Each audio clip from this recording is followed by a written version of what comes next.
ನಮಸ್ತೆ dear aspirants, ಎಲ್ಲ ಹೇಗಿದ್ದೀರಾ? ಇವತ್ತು ನಾನೊಂದು ಹೊಸ ವಿಡಿಯೋದೊಂದಿಗೆ ಬಂದಿದ್ದೇನೆ ನಿಮ್ಮ ಜೊತೆ. ಇವತ್ತಿನ ಟಾಪಿಕ್ ಏನಂತಂದ್ರೆ ಡಿಗ್ರಿ ಸ್ಟೂಡೆಂಟ್ಸ್ಗೋಸ್ಕರ ಡೆಡಿಕೇಟಿವ್ಲಿ ಡಿಗ್ರಿ ಸ್ಟೂಡೆಂಟ್ಸ್ಗೋಸ್ಕರ ನಾನು ಈ ವಿಡಿಯೋ ಮಾಡ್ತಾ ಇದ್ದೀನಿ. ಅಂದ್ರೆ ಯಾರು ಈಗಿನ ಡಿಗ್ರಿ ಮುಗಿಸಿ ಫೈನಲ್ ಇಯರ್ ಮುಗಿಸಿ ಅಥವಾ ಈಗಿನ PSI ಪ್ರಿಪರೇಷನ್ ಸ್ಟಾರ್ಟ್ ಮಾಡಿದ್ದೀರಾ, ಅಥವಾ ಫಸ್ಟ್ ಇಯರ್ ಇದ್ದು ಸೆಕೆಂಡ್ ಇಯರ್ ಇದ್ದು ಅಥವಾ ಇಂಜಿನಿಯರಿಂಗ್ ಇದ್ದು ಫೈನಲ್ ಇಯರ್ ಇಂಜಿನಿಯರಿಂಗ್ ಆಗಿರ್ಬೋದು, ಡಿಗ್ರಿ ಆಗಿರ್ಬೋದು, ಎನಿ ಡಿಗ್ರಿ ಆಗಿರ್ಬೋದು, ಯಾರಾದ್ರೂ PSI ಪ್ರಿಪರೇಷನ್ ಮಾಡಬೇಕು. ಯಾವ ರೀತಿ ಪ್ರಿಪರೇಷನ್ ಮಾಡಬೇಕು ನಾವು ಡಿಗ್ರಿ ಓದ್ಕೊಂಡೆ? ಯಾಕೆಂದ್ರೆ ಯಾವ ಕಾಲ್ ಫಾರ್ಮ್ ಮಾಡ್ತಾರೆ PSI ಗೊತ್ತಿಲ್ಲ, ಬಟ್ ಆದ್ರೆ 2-3 ಇಯರ್ಸ್ ಹಿಂದ್ಗಡೆ ರೆಗ್ಯುಲರ್ ಆಗಿ ಕಾಲ್ ಮಾಡ್ತಾ ಇದ್ದಾರೆ. ಆ ಒಂದು ಕಾನ್ಫಿಡೆನ್ಸ್ ಮೇಲೆ ನಾವೇನ್ ಮಾಡ್ಬೋದು, ತಯಾರಿ ನಡೆಸಬಹುದು. ಅಂದ್ರೆ ನಾವು ಡಿಗ್ರಿ ಮುಗಿತಿದ್ದಂಗೆ ನಾವು PSI ಕ್ಲಿಯರ್ ಮಾಡಿ ಸಬ್ ಇನ್ಸ್ಪೆಕ್ಟರ್ ಆಗಿ ಡಬಲ್ ಸ್ಟಾರ್ ಹಾಕೋಬೇಕು ಅಂತ ಯಾರು ನಿರ್ಧಾರ ಮಾಡ್ತಿದ್ದೀರಾ, ಅಥವಾ ಯಾರು ನಮ್ಮ ಈ ಪ್ರಪಂಚದಲ್ಲೇ ಅಂತ ಒಂದು, ಅಥವಾ ನಮ್ಮ ಭಾರತದಲ್ಲಿ ಒಂದು ರಾಜ್ಯದ ಇದೆಯಲ್ಲ ನಮ್ಮ ಕರ್ನಾಟಕ, ಉತ್ಕೃಷ್ಟವಾದ ಪೊಲೀಸ್ ವ್ಯವಸ್ಥೆನ ಹೊಂದಿದೆ, ಸದೃಢವಾದ ಪೊಲೀಸ್ ವ್ಯವಸ್ಥೆ ಇದೆ.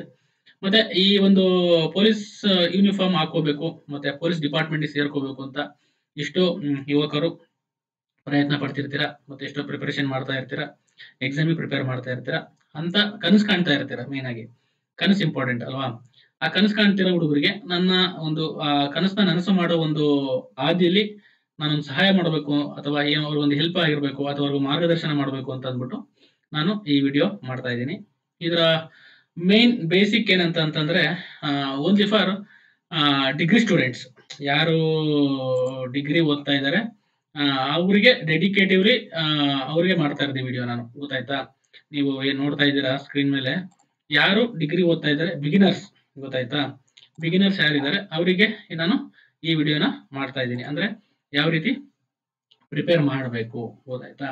PSI ಯಾವ ರೀತಿ ಡಿಗ್ರಿ ಹೋದಾಗಲೇ, ಅಥವಾ ಇನ್ ಕೇಸ್ ನೀವೇನಾದ್ರು ಮುಗಿಸಿ ಡಿಗ್ರಿ ಮುಗಿಸಿ 1 ತಿಂಗಳು 2 ತಿಂಗಳು 6 ಮಂತ್ಸ್ 2 ಮಂತ್ಸ್ ಆ ಥರ ಆಗಿದ್ರೆ ಯಾವ ರೀತಿ ಸ್ಟಾರ್ಟ್ ಮಾಡಬೇಕು ಈ ಪ್ರಿಪರೇಷನ್ ಅನ್ನೋದಕ್ಕೆ ನಿಮ್ಗೆಲ್ಲ ಹೆಲ್ಪ್ ಆಗುತ್ತೆ. ಆಲ್ರೆಡಿ ಸ್ಟಾರ್ಟ್ ಮಾಡಿರೋರಿಗೆ ಇದರಿಂದ ಏನಾದ್ರು ಟಿಪ್ಸ್ ಸಿಕ್ಕಿದ್ರೆ ಅಥವಾ ಏನಾದ್ರು ಒಂದು ಗೈಡೆನ್ಸ್ ಸಿಕ್ಕಿದ್ರೆ ಯು ಕ್ಯಾನ್ ಯುಟಿಲೈಸ್. ಹಾಗಾಗಿ ಜಾಸ್ತಿ ಲೇಟ್ ಮಾಡೋದು ಬೇಡ, ಸ್ಟಾರ್ಟ್ ಮಾಡೋಣ. ಏನು ಈ ಡಬಲ್ ಸ್ಟಾರ್ ಹಾಕೋಬೇಕು, PSI ಆಗ್ಬೇಕು ಅಂತ ಯಾರು ಕನಸು ಕಾಣ್ತಾ ಇದ್ದಾರ ಅವ್ರ ಕನಸನ್ನ ನನಸು ಮಾಡೋದೇ ನನ್ನ ಈ ಒಂದು ವಿಡಿಯೋದ ಉದ್ದೇಶ. ಯಾರು ಇದಕ್ಕೆ ನಾನು ಹೇಳಿದೆ, ಅದಕ್ಕೆ ಆತ್ಮಸ್ಥೈರ್ಯ ಇರಬೇಕು ಅಂತ. ಅಂದ್ರೆ ಯಾರಿಗೆ ಆತ್ಮಸ್ಥೈರ್ಯ ಇರುತ್ತೋ ಅವರು ಜೀವನದಲ್ಲಿ ಗೆಲ್ತಾರೆ, ಅವ್ರು ಅಂದ್ಕೊಂಡಿದ್ನ ಸಾಧಿಸ್ತಾರೆ. ಸಮಸ್ಯೆಗಳು 108 ಇರಬಹುದು, ಆದರೆ ನಮ್ಮ ಏನು ಗುರಿ ಅಂದ್ಕೊಂಡಿರ್ತೀವೋ, ನಾವೇನು ಗುರಿ ನಿರ್ಧಾರ ಮಾಡಿರ್ತೀವಿ, ಆ ನಿರ್ಧಾರಕ್ಕೆ ತಕ್ಕಂತೆ ನಾವೇನ್ ಮಾಡ್ಬೇಕು, ಆ ಗುರಿನ ಬೆನ್ನಟ್ಟಿ ಹೋಗ್ಬೇಕು. ಮುಂದೆ ಗುರಿ ಇರಬೇಕು, ಹಿಂದೆ ಗುರು ಇರಬೇಕು. ಹಾಗಾಗಿ ನಾನು ಗುರು ಇದ್ದೀನಿ, ನೀವು ಮುಂದೆ ಗುರಿ ಇಟ್ಕೊಳ್ಳಿ, ಪ್ರಿಪರೇಷನ್ ಸ್ಟಾರ್ಟ್ ಮಾಡಿ. ನಿಮ್ಗೆ ಯಾವುದೇ ತರದ ಮಾರ್ಗದರ್ಶನ ಬೇಕು ನಾನು ಡೆಫಿನೆಟ್ಲಿ ಹೆಲ್ಪ್ ಮಾಡ್ತೀನಿ ನನ್ನ ಬಿಡುವಿನ ಸಮಯದಲ್ಲಿ. ನಾನು ಎಲ್ಲ ವಿಡಿಯೋದಲ್ಲಿ ಹೇಳ್ದಂಗೆ ಇದು ಓನ್ಲಿ ಫಾರ್ ಫ್ರೀ. ಅಂಡ್ ಯಾರು ಕಾಂಪಿಟೇಟಿವ್ ಎಕ್ಸಾಮ್ಸ್ ಬಗ್ಗೆ ಅರಿವಿಲ್ಲ, ಹಳ್ಳಿ ಹುಡುಗರು, ಕನ್ನಡ ಮಾಧ್ಯಮದ ಹುಡುಗರು, ಮಹಿಳೆಯರು, ನಮ್ಮ ಹೆಣ್ಮಕ್ಳು ಹಳ್ಳಿಲಿ ಕೂತ್ಕೊಂಡು ಅಥವಾ ಯಾವ್ದಾರ ಮನೆಗಳಲ್ಲಿ ಕೂತ್ಕೊಂಡು ಪ್ರಿಪರೇಷನ್ ಮಾಡ್ತಾ ಇದ್ರೆ, ಅಥವಾ ನಗರಗಳಿಗೆ ಬಂದು ಅವರಿಗೆ ದುಡ್ಡು ಕೊಟ್ಟು ಹೋಗೋಕ್ಕಾಗಲ್ಲ, ಕೋಚಿಂಗ್ ಸೆಂಟರ್ಗಳು ಸೇರ್ಕೊಳಕ್ಕಾಗಲ್ಲ ಅಂತ ಹುಡುಗರಿಗೆ, ಅಂತ ನಮ್ಮ ಯೂತ್ಸ್ಗೆ, ನಮ್ಮ ಯುವ ಅಧಿಕಾರಿಗಳಿಗೆ, ಮುಂದೆ ಬರೋ ನನ್ನ ಫ್ಯೂಚರ್ ಕೊಲೀಗ್ಸ್ಗೆ, ನನ್ನ PSI ಕೊಲೀಗ್ಸ್ಗೆ ಈ ವಿಡಿಯೋನ ನಾನು ಡೆಡಿಕೇಟ್ ಮಾಡ್ತೀನಿ. ಯಾರು ಈ ಡಿಗ್ರಿ ಮುಗಿಸಿ ಈಗಿನೂ ಸಜ್ಜಾಗಿದ್ದೀರಾ, ಯೂನಿಫಾರ್ಮ್ ಹಾಕೋಬೇಕು ಅಂತ ಯಾರು ಸಜ್ಜಾಗಿದ್ದೀರಾ, ಅವರ ಒಂದು ಕನಸನ್ನ ನನಸು ಮಾಡಬೇಕು ಅಂತ ನಾನು ಆ ನಿಟ್ಟಿನಲ್ಲಿ ಈ ವಿಡಿಯೋ ಮಾಡ್ತಾ ಇದ್ದೀನಿ. ಈ ವಿಡಿಯೋ ಸ್ವಲ್ಪ ಲಾಂಗ್ ಆಗಿರ್ಬೋದು, ಕೇರ್ಫುಲ್ ಆಗಿ ಅಬ್ಸರ್ವ್ ಮಾಡಿ. ನಾನು ಎಲ್ಲ ಆಸ್ಪೆಕ್ಟ್ಸ್ನ ಕವರ್ ಮಾಡೋಕ್ಕೆ ನಾನು ಡೆಫಿನೆಟ್ಲಿ ಟ್ರೈ ಮಾಡ್ತೀನಿ. ಹಾಗಾಗಿ ಏನ್ ಮಾಡಬೇಕು ಅಂತಂದ್ರೆ, ನೀವು ಗಮನ ಬಿಟ್ಟು ವಿಡಿಯೋ ಕೇಳಿ, ಇದಕ್ಕೆ ತಕ್ಕಂಗೆ ಪ್ರಿಪರೇಷನ್ ಮಾಡಬೇಕು. ನಿಮ್ಗೆ ಈ ಒಂದು ವಿಡಿಯೋ ನೋಡಿದಾದ್ಮೇಲೆ ಏನಾದರೂ ಡೌಟ್ ಬಂತು ಅಂದ್ರೆ ಡೆಫಿನೆಟ್ಲಿ ನನಗೆ ಮೆಸೇಜ್ ಮಾಡ್ಬೋದು. ಮೆಸೇಜ್ ಮಾಡಿ ನಿಮ್ಮ ಡೌಟ್ನ ಕ್ಲಿಯರ್ ಮಾಡ್ಕೋಬಹುದು. ಮತ್ತೆ ಈ ತರ ಯಾರಾದರೂ ಪ್ರಿಪರೇಷನ್ ಮಾಡ್ತಾ ಇದ್ರೆ, ನಿಮ್ಮ ಸ್ಟೂಡೆಂಟ್, ನಿಮ್ಮ ಸ್ನೇಹಿತರು, ನಿಮ್ಮ ಫ್ರೆಂಡ್ಸ್, ಅಥವಾ ನಿಮ್ಮ ಅಕ್ಕ, ತಂಗಿ, ತಮ್ಮ, ಅಣ್ಣ ಯಾರೇ ಇದ್ರು ಅವ್ರಿಗೆ ಈ ವಿಡಿಯೋ ಶೇರ್ ಮಾಡಿ. ಈ ತರ ಒಬ್ರು ಪ್ರಿಪರೇಷನ್ ಮಾಡಕ್ಕೆ ಹೇಳಿದ್ದಾರೆ, ಈಗಲಿಂದಲೇ ಸ್ಟಾರ್ಟ್ ಮಾಡಿ ಅಂತ ಹೇಳಿ. ನಿಮ್ಮ ಅಣ್ಣನೋ ತಮ್ಮನೋ ಇದ್ರೆ, ಡಿಗ್ರಿ ಮುಗಿಸಿದ್ರೆ ಅವ್ನಿಗೆ ಈಗಲಿಂದ ಓದೋಕೆ ಸ್ಟಾರ್ಟ್ ಮಾಡಿ. ಯಾಕೆಂದ್ರೆ ಮುಂದೆ ತುಂಬಾ PSI ಕಾಲ್ ಫಾರ್ಮ್ ಆಗೋ ಎಲ್ಲ ಚಾನ್ಸಸ್ ಇದೆ, ತುಂಬಾ ವೇಕೆನ್ಸಿ ಇದೆ, ತುಂಬಾ ಯೂತ್ಸ್ ಯುವ ರಕ್ತ ಅಂತ ಹೇಳ್ತಾರೆ, ಏನ್ ಬ್ಲಡ್, ಯಂಗ್ ಬ್ಲಡ್, ಉಕ್ಕಿನಂತ ದೇಹ, ಮಿಂಚಿನಂತ ನರಮಂಡಲ ಅಂತ ಇರೋ ಒಂದಿರೋ ವಿವೇಕಾನಂದರು ಹೇಳಿದಂತೆ ಆ ಥರ ಯೂತ್ಸ್ ಯಾರಿದ್ದಾರೆ ಅವರಿಗೆ ಶೇರ್ ಮಾಡಿ, ಅವ್ರು ಈಗಲಿಂದ ಪ್ರಿಪರೇಷನ್ ಸ್ಟಾರ್ಟ್ ಮಾಡಲಿ.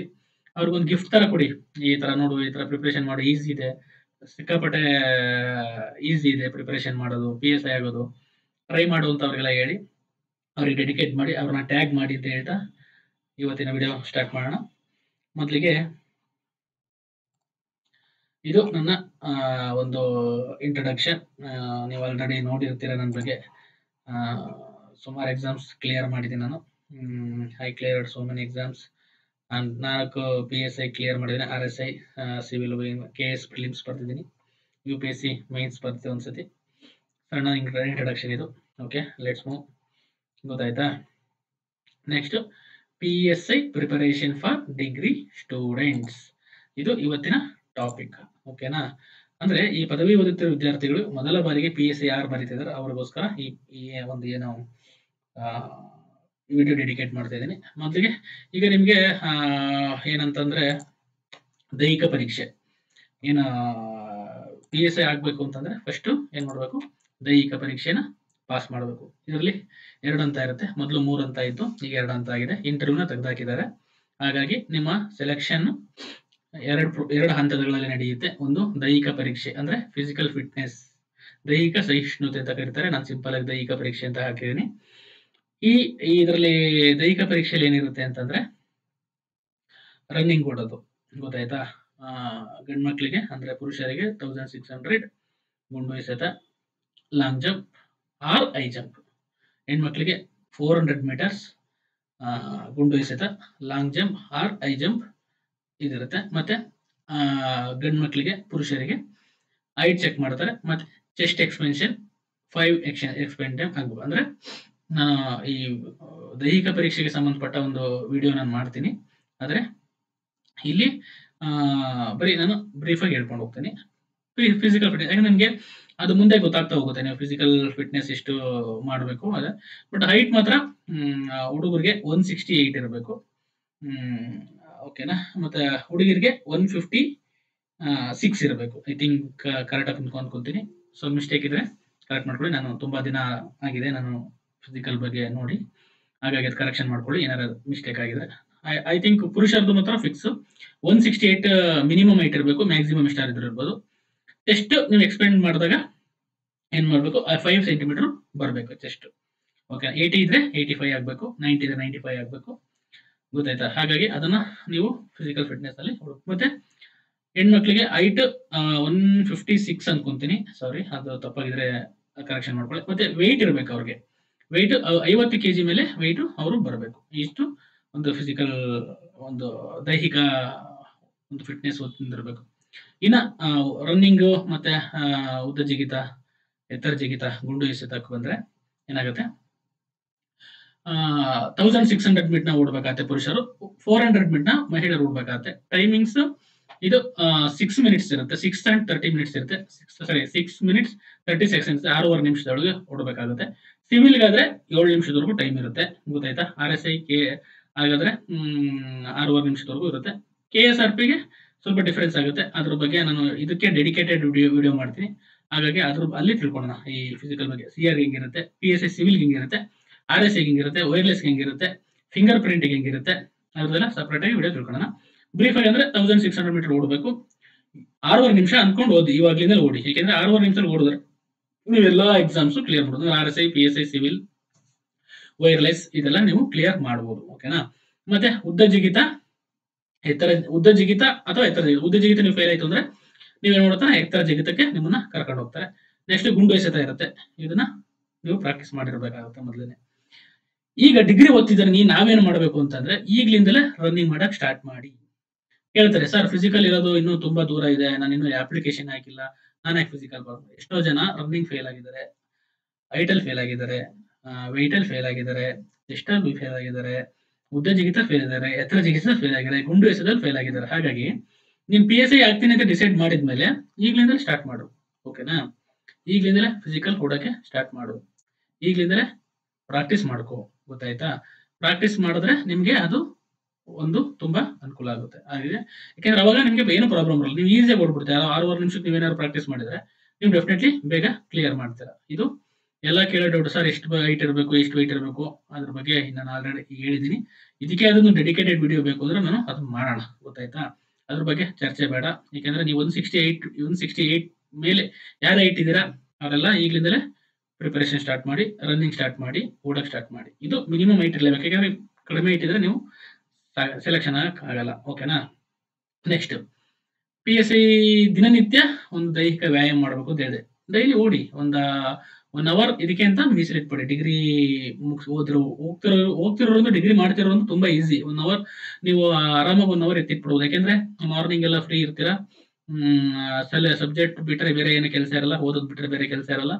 ಹಾಗಾಗಿ ಅಥವಾ ಕೆಲಸ ಮಾಡ್ಕೊಂಡು ಓದ್ತಿದ್ರೆ ಅವರು ಫಿಸಿಕಲ್ ಫಿಟ್ನೆಸ್ ಗಮನ ಕೊಡಲೇಬೇಕಾಗುತ್ತೆ. ಹಾಗಾಗಿ ಎಲ್ಲರೂ ಏನ್ ಮಾಡಿ, ಡೈಲಿ 1 ಅವರ್ ಈಗಲಿಂದಲೇ ಪ್ರಾಕ್ಟೀಸ್ ಮಾಡಿ. ನೀವು ಫಸ್ಟ್ ಇಯರ್ ಇರಲಿ, ಸೆಕೆಂಡ್ ಇಯರ್ ಇರಲಿ, ಥರ್ಡ್ ಇಯರ್ ಇರಲಿ, ಅಥವಾ ಫೈನಲ್ ಇಯರ್ ಔಟ್ ಆಗಿರಲಿ, ಅಂದ್ರೆ ಪಾಸ್ ಔಟ್ ಆಗಿರಲಿ, ಅವರು ಈಗಿಂದಲೇ ಇವತ್ತಿನ ಸರ್ ಯಾವ ಫಿಸಿಕಲ್ ಸ್ಟಾರ್ಟ್ ಮಾಡ್ರಿ ಅಂತಂದ್ರೆ ನಾನು ಇವತ್ತಿಂದ ಸ್ಟಾರ್ಟ್ ಮಾಡಿ ಅಂತ ಹೇಳ್ತೀನಿ. ಇವತ್ತಿಂದ ಸ್ಟಾರ್ಟ್ ಮಾಡಿದ್ರೆ ನೀವು ಈಸಿಯಾಗಿ, ಯಾಕಂದ್ರೆ ನಾನು ಸ್ಟಾರ್ಟ್ ಮಾಡಿದ್ದು ಇನ್ನೇನು ಫಿಸಿಕಲ್ 2 ತಿಂಗಳು ಇದೆ. ಪ್ರಾಕ್ಟೀಸ್ ಮಾಡಿ 1 ರೌಂಡ್ ಆಡೋಕೆ ಆಗ್ತಿರಲಿಲ್ಲ. ಇದನ್ನ ಆಲ್ರೆಡಿ ನಾನು ಲಾಸ್ಟ್ ವಿಡಿಯೋದಲ್ಲಿ ಹೇಳಿದ್ದೀನಿ. ನೀವು ಬೇಕಾದ್ರೆ ಅದ್ರ ಬಗ್ಗೆ ನೋಡಿ ಹೋಗಿ ನಾವು ವಿಡಿಯೋದಲ್ಲಿ ನೋಡಿ. ಹಾಗಾಗಿ ಈಗಲಿಂದ ನೀವು ಪ್ರಿಪರೇಷನ್ ಮಾಡ್ಕೊಂಡ್ರೆ ನೀವು ಈಸಿಯಾಗಿ ಏನ್ ಮಾಡ್ಬೋದು, ಫಿಸಿಕಲ್ನ ಕ್ಲಿಯರ್ ಮಾಡ್ಬೋದು. ಫಿಸಿಕಲ್ ಕ್ಲಿಯರ್ ಆಯ್ತು ಅಂದ್ರೆ you are eligible for written examination. ಗೊತ್ತಾಯ್ತಾ? ನೀವು ರಿಟರ್ನ್ ಎಕ್ಸಾಮಿನೇಷನ್ ಬರೋಕೆ ಎಲಿಜಿಬಲ್ ಆಗ್ತೀರಾ. ಈ ರಿಟರ್ನ್ ಎಕ್ಸಾಮಿನೇಷನ್ಗೆ ಬರೋಕೆ ಎಲಿಜಿಬಲ್ ಆಗಬೇಕು ಅಂತಂದ್ರೆ ಈ ಬ್ಯಾಕ್ ಗ್ರೌಂಡ್ ಪ್ರಿಪರೇಷನ್ ಏನ್ ಮಾಡಬೇಕು ಅಂದ್ರೆ, ಬ್ಯಾಕ್ ಗ್ರೌಂಡ್ ಅಲ್ಲಿ ನಾವು ಏನೇನು ಪ್ರಿಪರೇಷನ್ ಮಾಡಬೇಕು ಅಂತ ನಾನು ಹೇಳ್ತಾ ಹೋಗ್ತೇನೆ. ಈಗ ನಾನು ದೈಹಿಕದ ಬಗ್ಗೆ ಹೇಳಿದೆ. ಲಿಖಿತ ಪರೀಕ್ಷೆ ಬಗ್ಗೆ ನಾನು ಏನ್ ಮಾಡ್ತೀನಿ ಹೇಳ್ತೀನಿ ನಿಮಗೆ. ಲಿಖಿತ ಪರೀಕ್ಷೆ ಬಗ್ಗೆ ಫಸ್ಟ್ ಈ PSI ಪಠ್ಯಕ್ರಮ ಏನಿದೆ ಅದ್ರ ಬಗ್ಗೆ ಡೌನ್ಲೋಡ್ ಮಾಡ್ಕೊಳ್ಳಿ. ನಿಮ್ಗೆ ವೆಬ್ಸೈಟ್ ಅಲ್ಲಿ ಸಿಗುತ್ತೆ. PSI ಪಠ್ಯಕ್ರಮ ಸಿಲೆಬಸ್ ತಿಳ್ಕೊಳ್ಳಿ. ಈಗ ನಾವು ಯಾವುದೇ ಒಂದು ಎಕ್ಸಾಮ್ ಓದ್ಬೇಕು ಅಂತಂದ್ರೆ ಅದ್ರ ಸಿಲೆಬಸ್ ತಿಳ್ಕೊಬೇಕು. ಆಳ ಅಗಲ ತಿಳ್ಕೊಂಡು, ಅಥವಾ ಅದರದ ಯಾವ್ಯಾವ ಸಬ್ಜೆಕ್ಟ್ ನ ಕವರ್ ಮಾಡುತ್ತೆ ಅಂತ ತಿಳ್ಕೊಂಡು ನಾವೇನ್ ಮಾಡ್ಬೇಕಂತೆ, ಪ್ರಿಪರೇಷನ್ ಸ್ಟಾರ್ಟ್ ಮಾಡ್ಬೇಕಾಗುತ್ತೆ. ಗೊತ್ತಾಯ್ತಾ? ನೀವು ಡಿಗ್ರಿ ಓದ್ತಿರೋದ್ರಿಂದ ಸಬ್ಜೆಕ್ಟ್ ನ ಇಟ್ಕೊಂಡು ನನಗೆ ಯಾವ್ಯಾವ ಸಬ್ಜೆಕ್ಟ್ ಬಗ್ಗೆ ಐಡಿಯಾ ಇದೆ, ಯಾವ್ಯಾವ ಸಬ್ಜೆಕ್ಟ್ ಬಗ್ಗೆ ಐಡಿಯಾ ಇಲ್ಲ, ನಾವಿನ್ನು ಯಾವ ಸಬ್ಜೆಕ್ಟ್ ಓದ್ಬೇಕು ಅದ್ರ ಬಗ್ಗೆ ಒಂದು ಓವರ್ ಆಲ್ ಪಕ್ಷಿ ನೋಟ ಅಂತ ಕರೀತಾರೆ, ಪಕ್ಷಿ ವ್ಯೂ, ಬರ್ಡ್ ವ್ಯೂ ಅಂತ ಕರೀತಾರೆ. ಅಂದ್ರೆ ಸಿಲೆಬಸ್ ನ ಒಂದ್ಸರಿ ಗಮನಿಸಿ, ಏನೇನಿದೆ ಸಿಲೆಬಸ್ ಅಲ್ಲಿ, ಏನೇನಿದೆ. ಸ್ವಾತಂತ್ರ್ಯ ಹೋರಾಟ ಇರ್ಬೋದು, ಇಂಡಿಯನ್ ಕಾನ್ಸ್ಟಿಟ್ಯೂಷನ್ ಇರ್ಬೋದು, ಜಿಯೋಗ್ರಫಿ ಇರ್ಬೋದು, ಕಂಪ್ಯೂಟರ್ ಇರ್ಬೋದು, ಸಾಮಾನ್ಯ ಜ್ಞಾನ ಇರ್ಬೋದು, ಕನ್ನಡ ಸಂಬಂಧಪಟ್ಟ ಪ್ರಶ್ನೆಗಳಿರ್ಬೋದು, ಇದೆಲ್ಲ ಸಿಲೆಬಸ್ ಅಲ್ಲಿ ಒಳಗೊಂಡಿರುತ್ತೆ. ಮತ್ತೆ ಎಕನಾಮಿಕ್ಸ್ ಇರ್ಬೋದು, ಮೆಂಟಲಿಬಿಲಿಟಿ ಇರ್ಬೋದು, ಜನರಲ್ ಸೈನ್ಸ್ ಇರ್ಬೋದು, ಟೆಕ್ನಾಲಜಿ ಸಂಬಂಧಪಟ್ಟದ ಕೆಲವು ವಿಚಾರಗಳಿರ್ಬೋದು, ಇವನ್ನೆಲ್ಲ ಆ ಒಂದು ಸಿಲೆಬಸ್ ಕೊಟ್ಟಿರುತ್ತೆ. ಸಿಲೆಬಸ್ ಏನಿದೆ ಅಂತ ತಿಳ್ಕೊಳ್ಳಿ. ಮೇನ್ ಇಂಪಾರ್ಟೆಂಟ್ ಅದು. ಸಿಲೆಬಸ್ ಕಾಪಿ ತಗೊಂಡು ಅದನ್ನ ನಿಮ್ಮ ಮನೆ ಒಂದು ಬೆಡ್ರೂಮ್ಗೆ ಅಥವಾ ನಿಮ್ಮ ಮನೆ ನೀವು ಕಣ್ ಮುಂದೆ ಏನು ಓದೋ ಸ್ಟಡಿ ಟೇಬಲ್ ಮುಂದೆ, ಅಥವಾ ನೀವೇನು ಮೊಬೈಲ್ ಅಲ್ಲಿ ವಾಲ್ ಪೇಪರ್ನ ಯಾವ್ದಾದ್ರು ದೇವ್ರ ಫೋಟೋನೋ ಅಥವಾ ಬೇರೆ ಇನ್ನೊಂದು ಯಾರ್ದೋ ಫೋಟೋನ ಹಾಕೊಂಡ್ಬಿಟ್ಟು ಸಿಲೆಬಸ್ ಹಾಕೊಳ್ಳಿ. ಗೊತ್ತಾಯ್ತಾ? ಸಿಲೆಬಸ್ ಹಾಕೊಂಡು ನೋಡ್ತಾ ಇದ್ರೆ ನಿಮಗೆ ಮನಸ್ಸಲ್ಲಿ ಅಂತ ಇರ್ತವೆ, PSI ಓದ್ಬೇಕು, ಪ್ರಿಪರೇಷನ್ ಸ್ಟಾರ್ಟ್ ಮಾಡಿದೀನಿ ಅಂತ ತಲೆಯಲ್ಲಿ ಯಾವಾಗಲೂ ನಿಮ್ಗೆ ಅದನ್ನ ರಿಮೈಂಡ್ ಮಾಡುತ್ತೆ. ಹಾಗಾಗಿ ಅದನ್ನೊಂದು ಕಾಪಿ ತೆಗೆದು ನಿಮ್ಮ ಮನೆ ಸ್ಟಡಿ ಟೇಬಲ್ ಮುಂದೆ, ಅಥವಾ ನಿಮ್ಮ ಮೊಬೈಲ್ ವಾಲ್ ಪೇಪರ್ ಮುಂದೆ, ಅಥವಾ ನಿಮ್ಮ ಕಂಪ್ಯೂಟರ್ ವಾಲ್ ಪೇಪರ್ ಹಾಕೊಳ್ಳಿ. ಅವಾಗ ನಿಮ್ಗೆ ಅದ್ರದ್ದು ರಿಮೈಂಡ್ ಮಾಡುತ್ತೆ ಏನೇನು ಸಿಲೆಬಸ್ ಇದೆ. ಇದನ್ನ ನೀವು UPSCಗೂ ಮಾಡ್ಕೋಬಹುದು, KPSCಗೂ ಮಾಡ್ಕೋಬಹುದು. ಯಾವುದೇ ಎಕ್ಸಾಮ್ ಬರೀತಾ ಇದ್ರು ಅದಕ್ಕೆ ನೀವು ಇದು ಅಪ್ಲೈ ಆಗುತ್ತೆ. ಸಿಲೆಬಸ್ ನಮಗೆ ಗೊತ್ತಿರಬೇಕು. ಸಿಲೆಬಸ್ ಇಲ್ದೇನೆ, ವಿತೌಟ್ ಸಿಲೆಬಸ್ ನಾವು ಏನೇನು ಓದ್ಬೇಕು ಅಂತಲೇ ಗೊತ್ತಾಗಲ್ಲ. ಓಕೆನಾ? ನೆಕ್ಸ್ಟ್, ಈಗ ಸಿಲೆಬಸ್ ಆದ್ಮೇಲೆ ಪ್ರಶ್ನೆ ಪತ್ರಿಕೆಗಳು. ಯಾಕಂದ್ರೆ ಹಳೆ ಓಲ್ಡ್ ಕ್ವಶನ್ ಪೇಪರ್ ಇದೆಯಲ್ಲ, ತುಂಬಾ ಇಂಪಾರ್ಟೆಂಟ್. ಹಳೆ ಓಲ್ಡ್ ಕ್ವಶನ್ ಪೇಪರ್ ಯಾವ್ದಿದೆ, ಯಾವುದೇ ನೀವು ಎಕ್ಸಾಮ್ ಪ್ರಿಪೇರ್ ಮಾಡಿ, ಈ ಹಳೆ ಕ್ವಶನ್ ಪೇಪರು ಬಹಳ ಇಂಪಾರ್ಟೆಂಟ್ ಆಗುತ್ತೆ. ಆ ಇಂಪಾರ್ಟೆಂಟ್ 10 ವರ್ಷದ ಕ್ವಶನ್ ಪೇಪರ್ನ ತೆಗೆದಿಟ್ಕೊಳ್ಳಿ. ಮಾರ್ಕೆಟ್ ಅಲ್ಲಿ ತುಂಬಾ ಬುಕ್ಸ್ಗಳಿದೆ ಈ ಹಳೆ ಕ್ವಶನ್ ಪೇಪರ್ ಸಂಬಂಧಪಟ್ಟಂಗೆ. ಇದಕ್ಕೆಲ್ಲ ಕೇಳ್ಬಿಡಿ ಎಲ್ಲಿ ಸಿಗುತ್ತೆ ಬುಕ್ ಅಂತ, ಯಾವ್ದು ಓದ್ಬೇಕು ಅಂತ ಹೇಳ್ತೀನಿ. ಬುಕ್ ಯಾವ್ದು ಓದ್ಬೇಕು ಅಂತ ಹೇಳ್ತೀನಿ. Important, very important. Question paper ಯಾವ್ದಾದ್ರು ಒಂದು ಕ್ವಶನ್ ಪೇಪರ್ ತಗೊಳ್ಳಿ. ಸಾಲ್ವ್ ಇದ್ರೆ, ಡಿಗ್ರಿ ಓದ್ತಿದ್ರಿಂದ ನಿಮ್ಗೆ ಸಾಲ್ವ್ ಇದ್ರೆ ಇನ್ನೂ ಒಳ್ಳೇದು. ಯಾಕೆಂತಂದ್ರೆ ಸಾಲ್ವ್ ಮಾಡೋದ್ರಿಂದ ನೀವು ಓದಿದ್ರೆ ಅಟ್ಲೀಸ್ಟ್ ನಿಮ್ಗೆ ಸಬ್ಜೆಕ್ಟ್ ಗೊತ್ತಿದ್ದು ವಿಚಾರ ತಿಳ್ಕೊಳಕ್ಕೆ ಹೆಲ್ಪ್ ಆಗುತ್ತೆ. ಸಾಲ್ವ್ಡ್ ಸಿಕ್ಲಿಲ್ಲ ಅಂತಂದ್ರೆ ಅನ್ಸಾಲ್ವ್ಡ್ ತಗೊಳ್ಳಿ, ತೊಂದ್ರೆ ಇಲ್ಲ.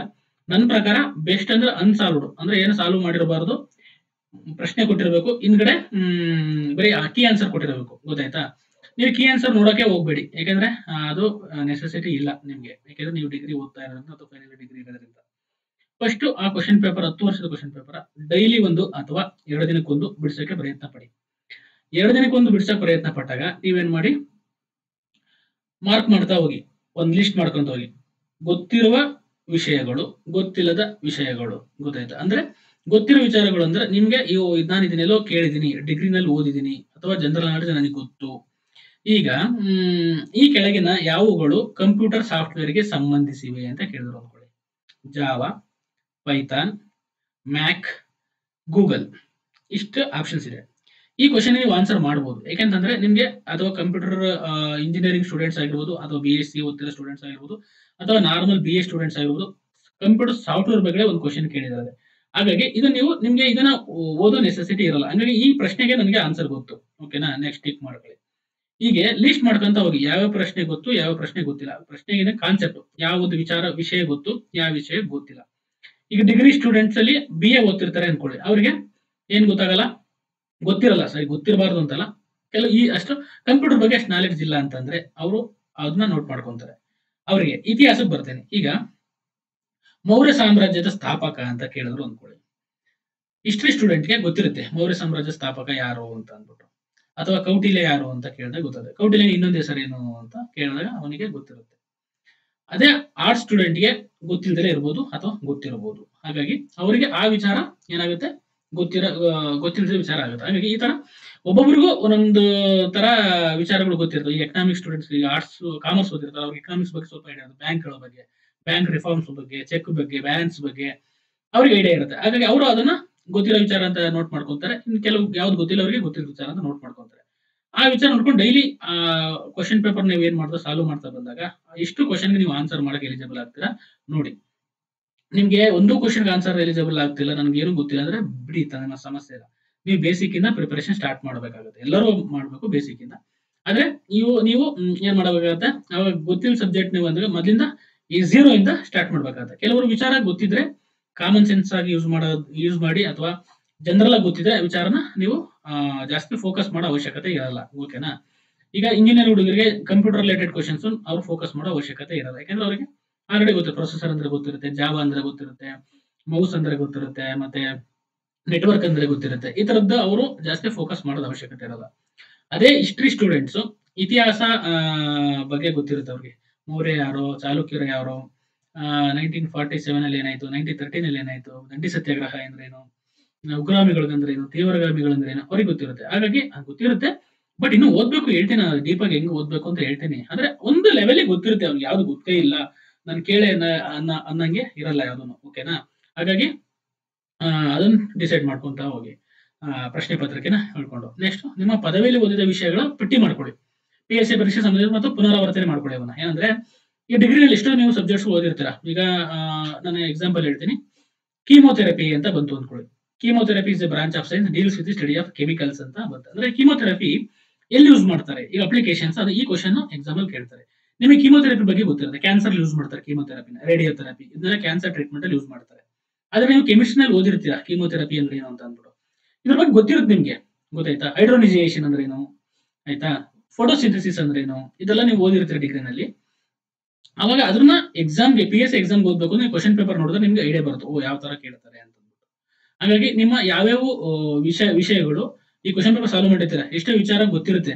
ಈಗ ಫೋಟೋಸಿಂಥಸಿಸ್ ಬಗ್ಗೆ ಗೊತ್ತಾಗ ಆವಾಗ ಅದನ್ನ ನೀವು ರಿಕಾಲ್ ಮಾಡಬೇಕು. ರಿಕಾಲ್ ಮಾಡಿ ಏನು ಫೋಟೋಸಿಂಥಸಿಸ್ ಅಂದ್ರೆ ಏನು, ಹಾಗೆ ಆತರ ರಿಕಾಲ್ ಮಾಡ್ಕೊಳಕ್ಕೆ ನಿಮ್ಗೆ ಪುನರಾವರ್ತನೆ ಮಾಡ್ಕೊಳ್ಳಿ ಆ ಕಾನ್ಸೆಪ್ಟ್, ಡಿಗ್ರಿ ಓದಿರೋ ಕಾನ್ಸೆಪ್ಟ್ಗಳನ್ನ. ಈಗ BA ಆದರೂ ಅಷ್ಟೇ, ಇಂಜಿನಿಯರಿಂಗ್ ಆದರೂ ಅಷ್ಟೇ, ನಿಮ್ಮ ಒಂದು ಡಿಗ್ರಿನಲ್ಲಿ ಏನೇನು ಓದಿದ್ರಾ ಅಥವಾ ಹೈಸ್ಕೂಲಲ್ಲಿ ಏನೇನು ಓದಿದ್ರಾ, PUC ಓದಿದ್ರೆ ಎಲ್ಲ ನೆನೆಸ್ಕೊಂಡು ನನಗೆ ಏನೇನು ಗೊತ್ತು ನೆನಪಿದೆ ಈ ಕ್ವಶನ್ ಪೇಪರ್ ಸಾಲ್ವ್ ಮಾಡಿದಾಗ, ಮತ್ತೆ ಸಿಲೆಬಸ್ ನೋಡಿದಾಗ PSC ಸಿಲೆಬಸ್ ನೋಡುವಾಗ ಏನೇನು ವಿಚಾರ ಗೊತ್ತಿದೆನಾ ನೀವೇನ್ ಮಾಡಿ ರಿಕಾಲ್ ಮಾಡ್ಕೊಳ್ಳಿ, ಅಥವಾ ಸಾಧ್ಯ ಆದ್ರೆ ಒಂದ್ ಕಡೆ ನೋಟ್ ಮಾಡಿ ಇಟ್ಕೊಳ್ಳಿ, ಈ ತರ ಗೊತ್ತು ನನಗೆ ಅಂತ ಅಂದ್ಬಿಟ್ಟು.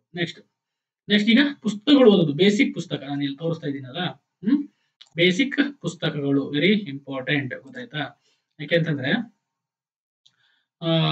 ತುಂಬಾ ಜನ ಕ್ವಶನ್ಸ್ ಕೇಳ್ತಾರೆ, ಸರ್ ಯಾವ್ದು ಓದ್ಬೇಕು ಪುಸ್ತಕ, ಇದು ಇಂಪಾರ್ಟೆಂಟ್, ಯಾವ್ದು ಪುಸ್ತಕ ಓದ್ಬೇಕು, ಯಾವ ಪುಸ್ತಕ ಓದಿದ್ರೆ ನಾವು ಪಾಸ್ ಆಗ್ತೀವಿ ಅಂತ ಕೇಳ್ತಿರ್ತಾರೆ, ಗೊತ್ತಾಯ್ತಾ.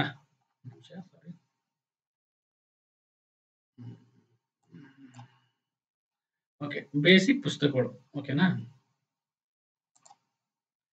ಬೇಸಿಕ್ ಪುಸ್ತಕಗಳು ಯಾವ ಓದ್ಬೇಕು ಅಂತಂದ್ರೆ ಮೈನ್ ಹೈಸ್ಕೂಲ್ ಬುಕ್ಸ್. ನಾನು ಹೇಳೋದು ಐ ಪ್ರಿಫರ್ಡ್ ಹೈಸ್ಕೂಲ್ ಬುಕ್ಸ್. ಯಾಕೆಂತಂದ್ರೆ ವೆರಿ ಇಂಪಾರ್ಟೆಂಟ್. ನೀವು ಯಾವುದೇ ಕಾಂಪಿಟೇಟಿವ್ ಎಕ್ಸಾಮ್ ತಯಾರಾಗಿ FDA, STA, group C, BBMP, BSW, KPTCL, SDA, FDA, ಆಯ್ತಾ. ಬೆಸ್ಕಾಂ ಯಾವುದೇ ಎಕ್ಸಾಮ್ ತಯಾರಿ UPSC KPSC ಎಸ್ಪೆಷಲಿ UPSC ಗೆ NCERT ಓದಬೇಕು.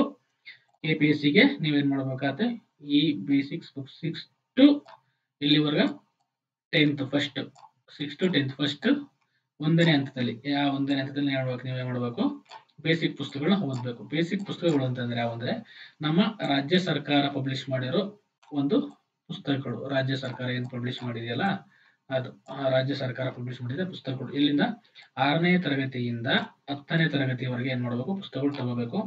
ಯಾವ್ಯಾವ ಪುಸ್ತಕ ಅಂದ್ರೆ ಸಮಾಜ ವಿಜ್ಞಾನ ರಾಜ್ಯ ಪಠ್ಯ ಪುಸ್ತಕಕ್ಕೆ ಸಂಬಂಧಪಟ್ಟಂಗೆ ಹೋಗ ನೀವು ಈ ಪುಸ್ತಕಗಳನ್ನ ಓದ್ಬೇಕು. PSI ಸಂಬಂಧಪಟ್ಟಂಗೆ ನೀವು ಇವ್ನು ಕಡ್ಡಾಯವಾಗಿ ಓದಲೇಬೇಕು. ನಿಮ್ಗೆ ವಿಶ್ಲೇಷಣೆ ಮಾಡಕ್ ಬರೋ ಏನಕ್ಕೆ ಇವನು ಓದ್ಬಿರಿ ಅಂತ ಹೇಳ್ತಿದ್ರೆ ಅಂದ್ರೆ ಚಿಕ್ಕ ಮಕ್ಕಳಿಗೆ ಯಾವ ರೀತಿ ಕೊಡಬೇಕು ಗೊತ್ತಾಯ್ತಾ. ಚಿಕ್ಕ ಮಕ್ಕಳಿಗೆ ಯಾವ ರೀತಿ ಒಂದು ಸಬ್ಜೆಕ್ಟ್ ಅರ್ಥ ಮಾಡಿಸ್ಬೇಕು. 6th ಇಂದ ಹಂತವಾಗಿ 10th ವರೆಗೂ ಹೋಗಿರೋದ್ರಿಂದ ನೀವೇನ್ ಮಾಡ್ಬೇಕಾದ್ರೆ ಈ ಸಬ್ಜೆಕ್ಟ್ಸ್ ಮುಂದೆ ನಿಮ್ಗೆ ಯಾವ ಸಬ್ಜೆಕ್ಟ್ ಕಾನ್ಸೆಪ್ಟ್ ಯಾವ್ದಾದ್ರು ಕ್ಲಾರಿಟಿ ಇಲ್ಲ ಅಂತಂದ್ರೆ ಇಲ್ಲಿ ಕ್ಲಾರಿಟಿ ಆಗ್ತಾ ಹೋಗುತ್ತೆ. ನೀವು ಕೆಲವು ಏನ್ ಮಾಡ್ತಾರೆ ಡೈರೆಕ್ಟ್ ಯಾರೋ ಆಥರ್ ಬುಕ್ ಬರೆದಿರೋ ಯಾರೋ ಎಕ್ಸ್ಪರ್ಟ್ ಬುಕ್ಗಳು ಬರೆದಿರೋದು ಓದಕ್ ಸ್ಟಾರ್ಟ್ ಮಾಡ್ತೀರಾ. ಇದರಿಂದ ಏನ್ ಪ್ರಾಬ್ಲಮ್ ಆಗುತ್ತೆ ಅಂತಂದ್ರೆ ಅವರು ಎಲ್ಲ ಎಕ್ಸ್ಟ್ರಾಕ್ಟ್ ಮಾಡಿ ಅಂದ್ರೆ ಹೈಸ್ಕೂಲ್ ಬುಕ್ಸ್ ಅಲ್ಲಿ ಇರೋ ಎಲ್ಲಾ ವಿಚಾರನ ಎಕ್ಸ್ಟ್ರಾಕ್ಟ್ ಮಾಡಿ ಕೊಟ್ಟಿರ್ತಾರೆ. ಇದರಿಂದ ನಿಮ್ಗೆ ವಿಶ್ಲೇಷಣಾ ಸಾಮರ್ಥ್ಯ ಕಮ್ಮಿ ಆಗುತ್ತೆ, ಅನಾಲಿಸಿಸ್ ಮಾಡಕ್ಕಾಗಲ್ಲ.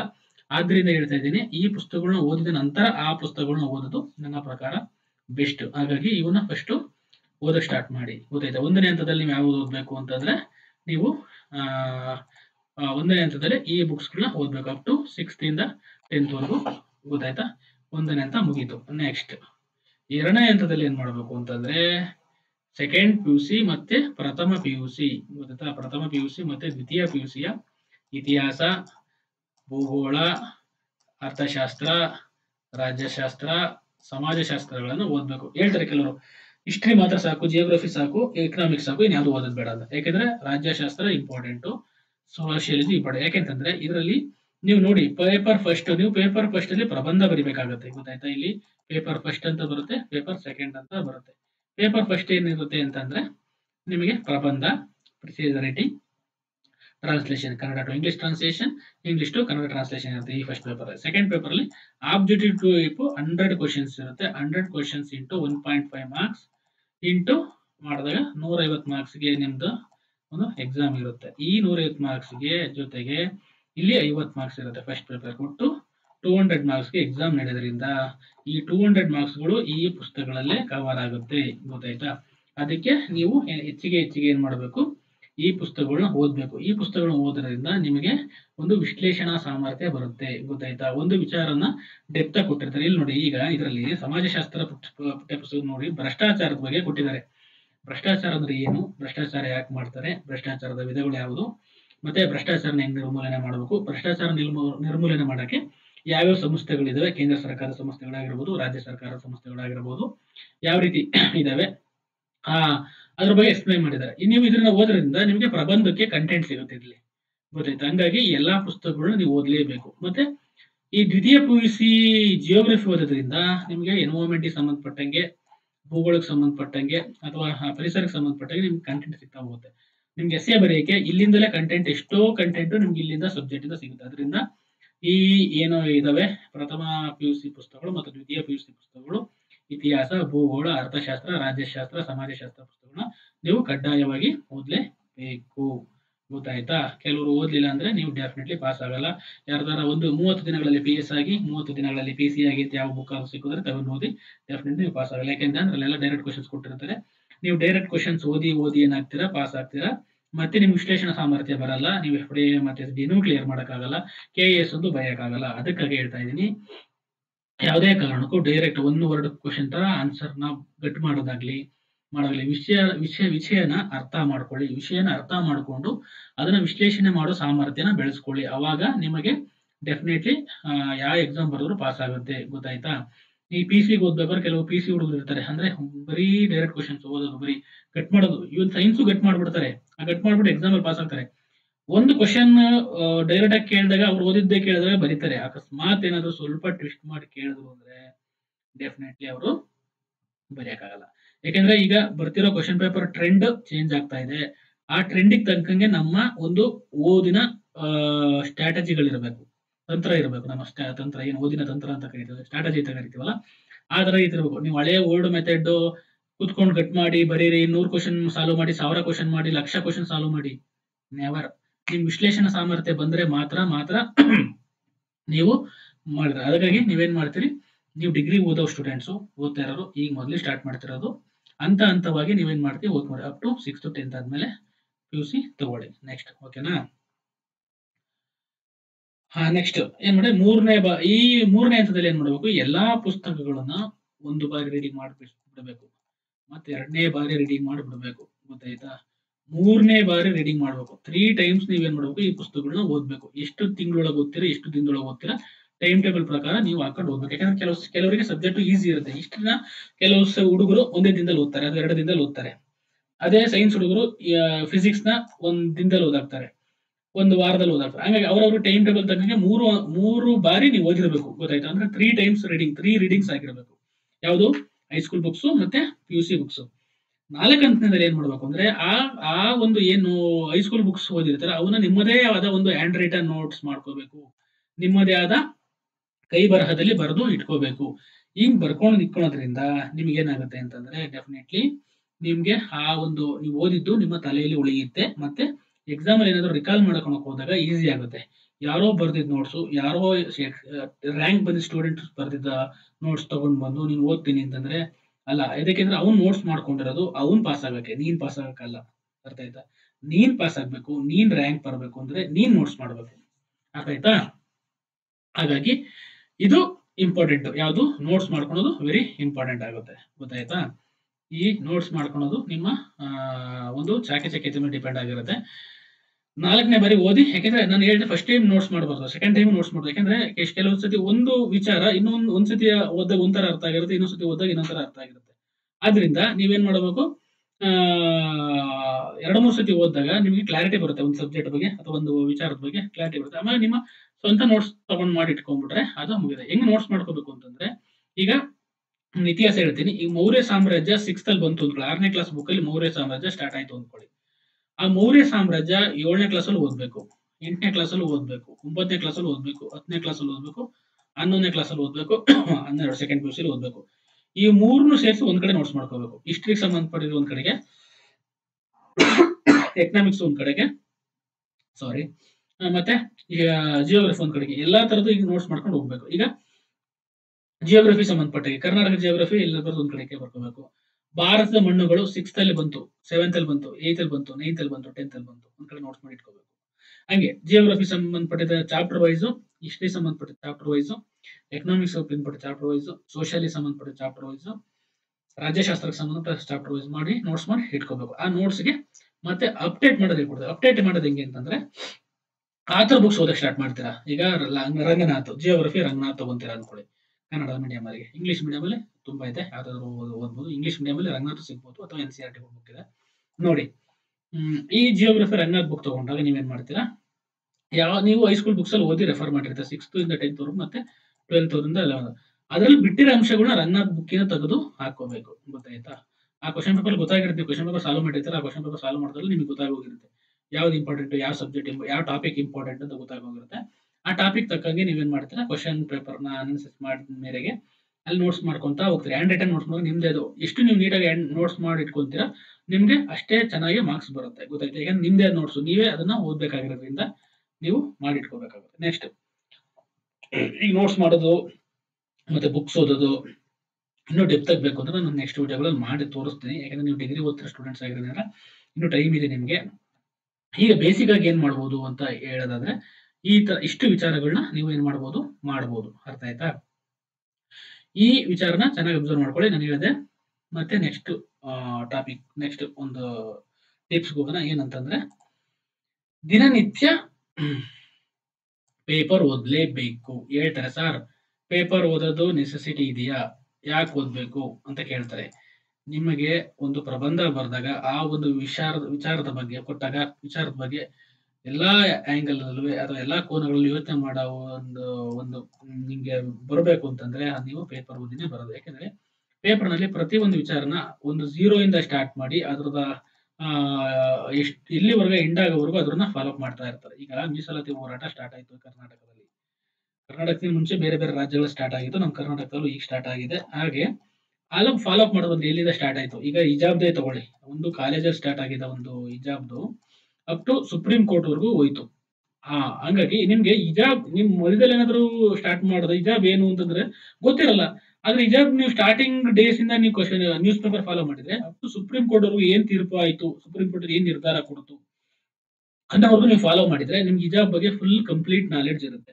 ಅವಾಗ ಅದ್ರ ಬಗ್ಗೆ ನಿಮ್ಗೆ ಏನಾದ್ರು ಪ್ರಬಂಧ ಕೊಟ್ರೆ ಡೆಫಿನೆಟ್ಲಿ ನೀವೇನ್ ಮಾಡ್ತೀರಾ, ಪ್ರಬಂಧ ಬರೆಯಕ್ಕೆ ಸಾಧ್ಯ ಆಗುತ್ತೆ. ಇಲ್ಲ ಅಂತಂದ್ರೆ ನೀವು ನಿಜ ಪ್ರಬಂಧ ಬರೆಯಕ್ಕೆ ಆಗಲ್ಲ. ಗೊತ್ತಾಯ್ತಾ? ಅದಕ್ಕೆ ಹೇಳ್ತಾ ಇದ್ದೀನಿ, ಆ ವಿಶ್ಲೇಷಣಾ ಸಾಮರ್ಥ್ಯ ಬರಬೇಕು ಅಂತಂದ್ರೆ ನೀವೇನ್ ಮಾಡಿ ಗೊತ್ತಾಯ್ತಾ, ನೀವೇನ್ ಮಾಡಿ ಅಂತಂದ್ರೆ ಡೈಲಿ ನ್ಯೂಸ್ ಪೇಪರ್ ಓದಬೇಕು. ಇಂಗ್ಲಿಷ್ ಅಥವಾ ಕನ್ನಡ. ಕನ್ನಡದಲ್ಲಿ ಪ್ರಜಾವಾಣಿ, ಇಂಗ್ಲಿಷ್ ಹಿಂದೂ ಎರಡೂ ಓದಿದ್ರೆ ತುಂಬಾ ಬೆಟರ್. ಈಗ ಫ್ರೀ ಟೈಮ್ ಇರುತ್ತೆ.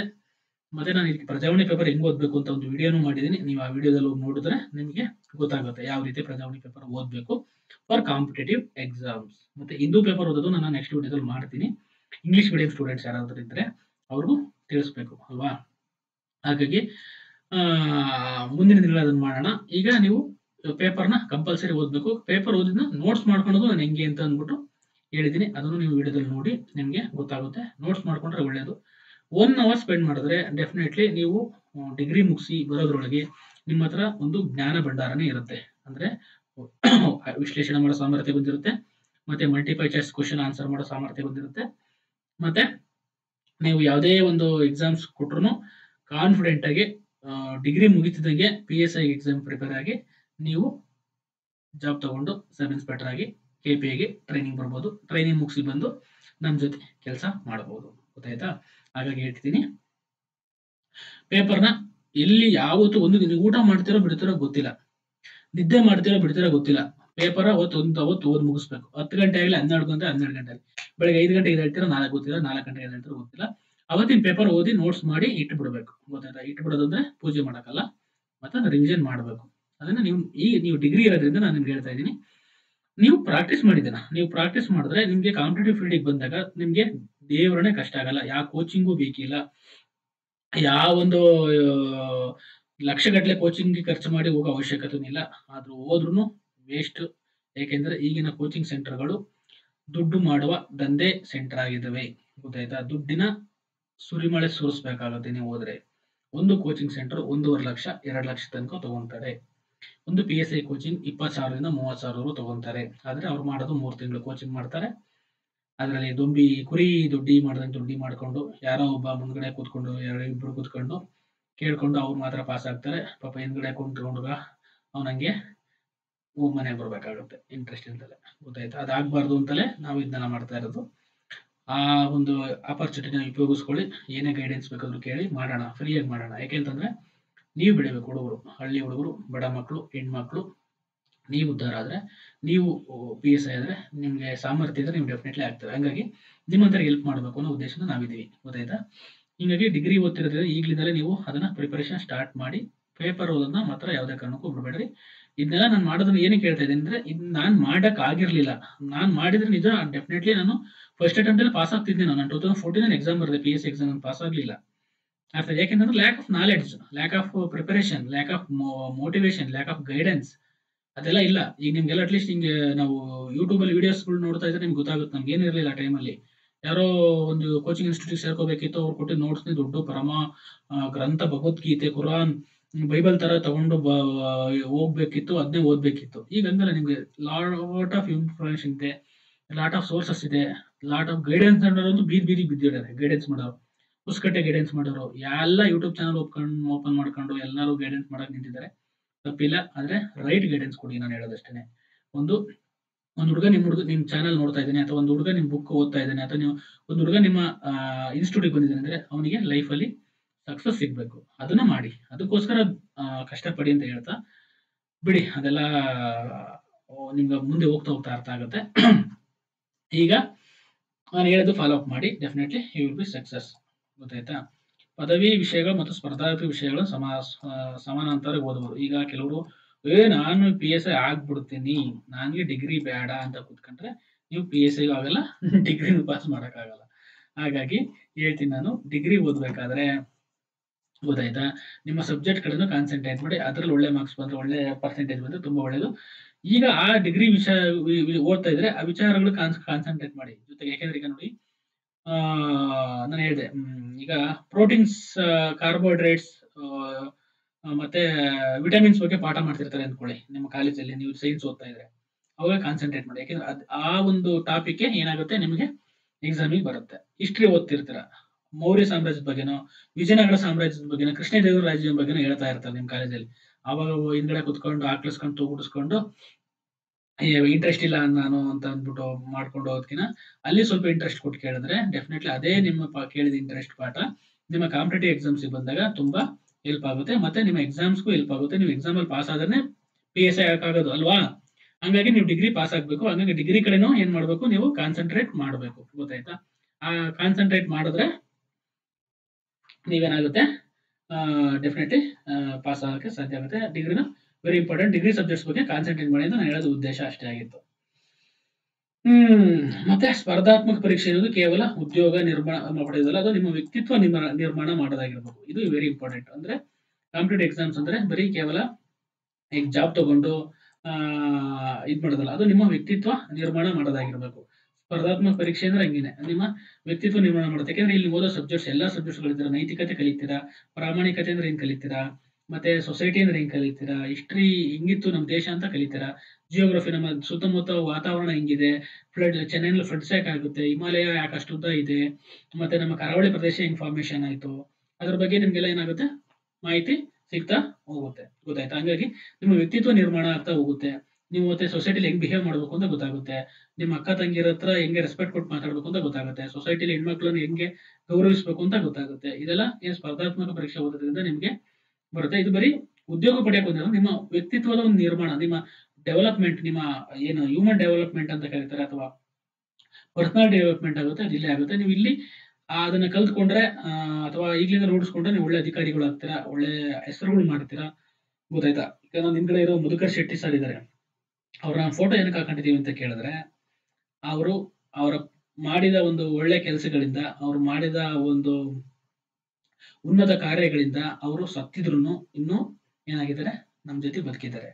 ಅವ್ರ ಬಗ್ಗೆ ಹೇಳ್ಬೇಕು ಅಂತಂದ್ರೆ ಒಂದು ದೊಡ್ಡ ವಿಡಿಯೋನೇ ಮಾಡ್ಬೋದು, ಅಥವಾ ಅವ್ರ ಬಗ್ಗೆ ಒಂದು ದೊಡ್ಡ ಚರ್ಚೆನೆ ಮಾಡ್ಬೋದು. ಅಂತ ವ್ಯಕ್ತಿತ್ವ. ಇನ್ನು ನಾವು ಏನಕ್ಕೆ ಪೂಜಿಸ್ತೀವಿ ಅವ್ರನ್ನ ಮನೇಲಿ ಇಟ್ಕೊಂಡ್ರು, ಯಾಕೆಂತಂದ್ರೆ ಅವ್ರು ನಮ್ಮಷ್ಟು ಪ್ರಾಮಾಣಿಕತೆಯಿಂದ ನಮ್ಮನ್ನೆಲ್ಲ ಆಯ್ಕೆ ಮಾಡಿದ್ರು. ಹಾಗಾಗಿ ಅವ್ರಿನ್ನೂ ಚಿರಸ್ಥಾಯಿ ಉಳಿದಿದ್ದಾರೆ. ಅಂತ ಒಂದು ವ್ಯಕ್ತಿತ್ವ ನಿಮ್ದಾಗ್ಬೇಕು. ಗೊತ್ತಾಯ್ತಾ? ಹಾಗಾಗಿ ಹೇಳ್ತೀನಿ, ಅವರಂತ ಮೌಲ್ಯಗಳು, ಪ್ರಾಮಾಣಿಕತೆ, ಗೊತ್ತಾಯ್ತಾ, ಎಷ್ಟು ಪ್ರಾಮಾಣಿಕರಾಗಿದ್ರು, ಅವ್ರೆಷ್ಟು ಡೆಡಿಕೇಶನ್ ಆಗಿದ್ರು ಅವ್ರ ವರ್ಕ್ ಅಲ್ಲಿ ಅಂತಂದ್ರೆ. ಅವ್ರ ಫೋಟೋಸ್ ನೀವು ಏನಾದ್ರು ಮಧುಕರ್ ಶೆಟ್ಟಿ ಅಂತ ಹೊಡೆರಿ, ನೀರಲ್ಲಿ ನಿಂತಿರೋ ಫೋಟೋಸ್ ಬರುತ್ತೆ. ಅವ್ರದ್ದು ಯಾರ್ದು ಇಂಟರ್ವ್ಯೂ ಸಿಗಲ್ಲ ನಿಮ್ಗೆ, ನಾನು ಹಿಂಗ್ ಮಾಡಿದ್ದೆ ಹಂಗ್ ಮಾಡಿದ್ದೆ ಅಂತ ಅಷ್ಟು ಒಂದು ಸರ್ಕಾರಕ್ಕೋಸ್ಕರ, ಒಂದು ದೇಶಕ್ಕೋಸ್ಕರ, ರಾಜ್ಯಕ್ಕೋಸ್ಕರ ದುಡಿದ್ರು. ಅನ್ಫಾರ್ಚುನೇಟ್ಲಿ ಅವ್ರನ್ನ ನಾವು ಕಳ್ಕೊಂಡಿದೀವಿ. ಆದ್ರೆ ಅವರ ಮೌಲ್ಯಗಳು ಇನ್ನು ನಿಮ್ಮಂತ ಯುವಕರಲ್ಲಿ ಇದೆ.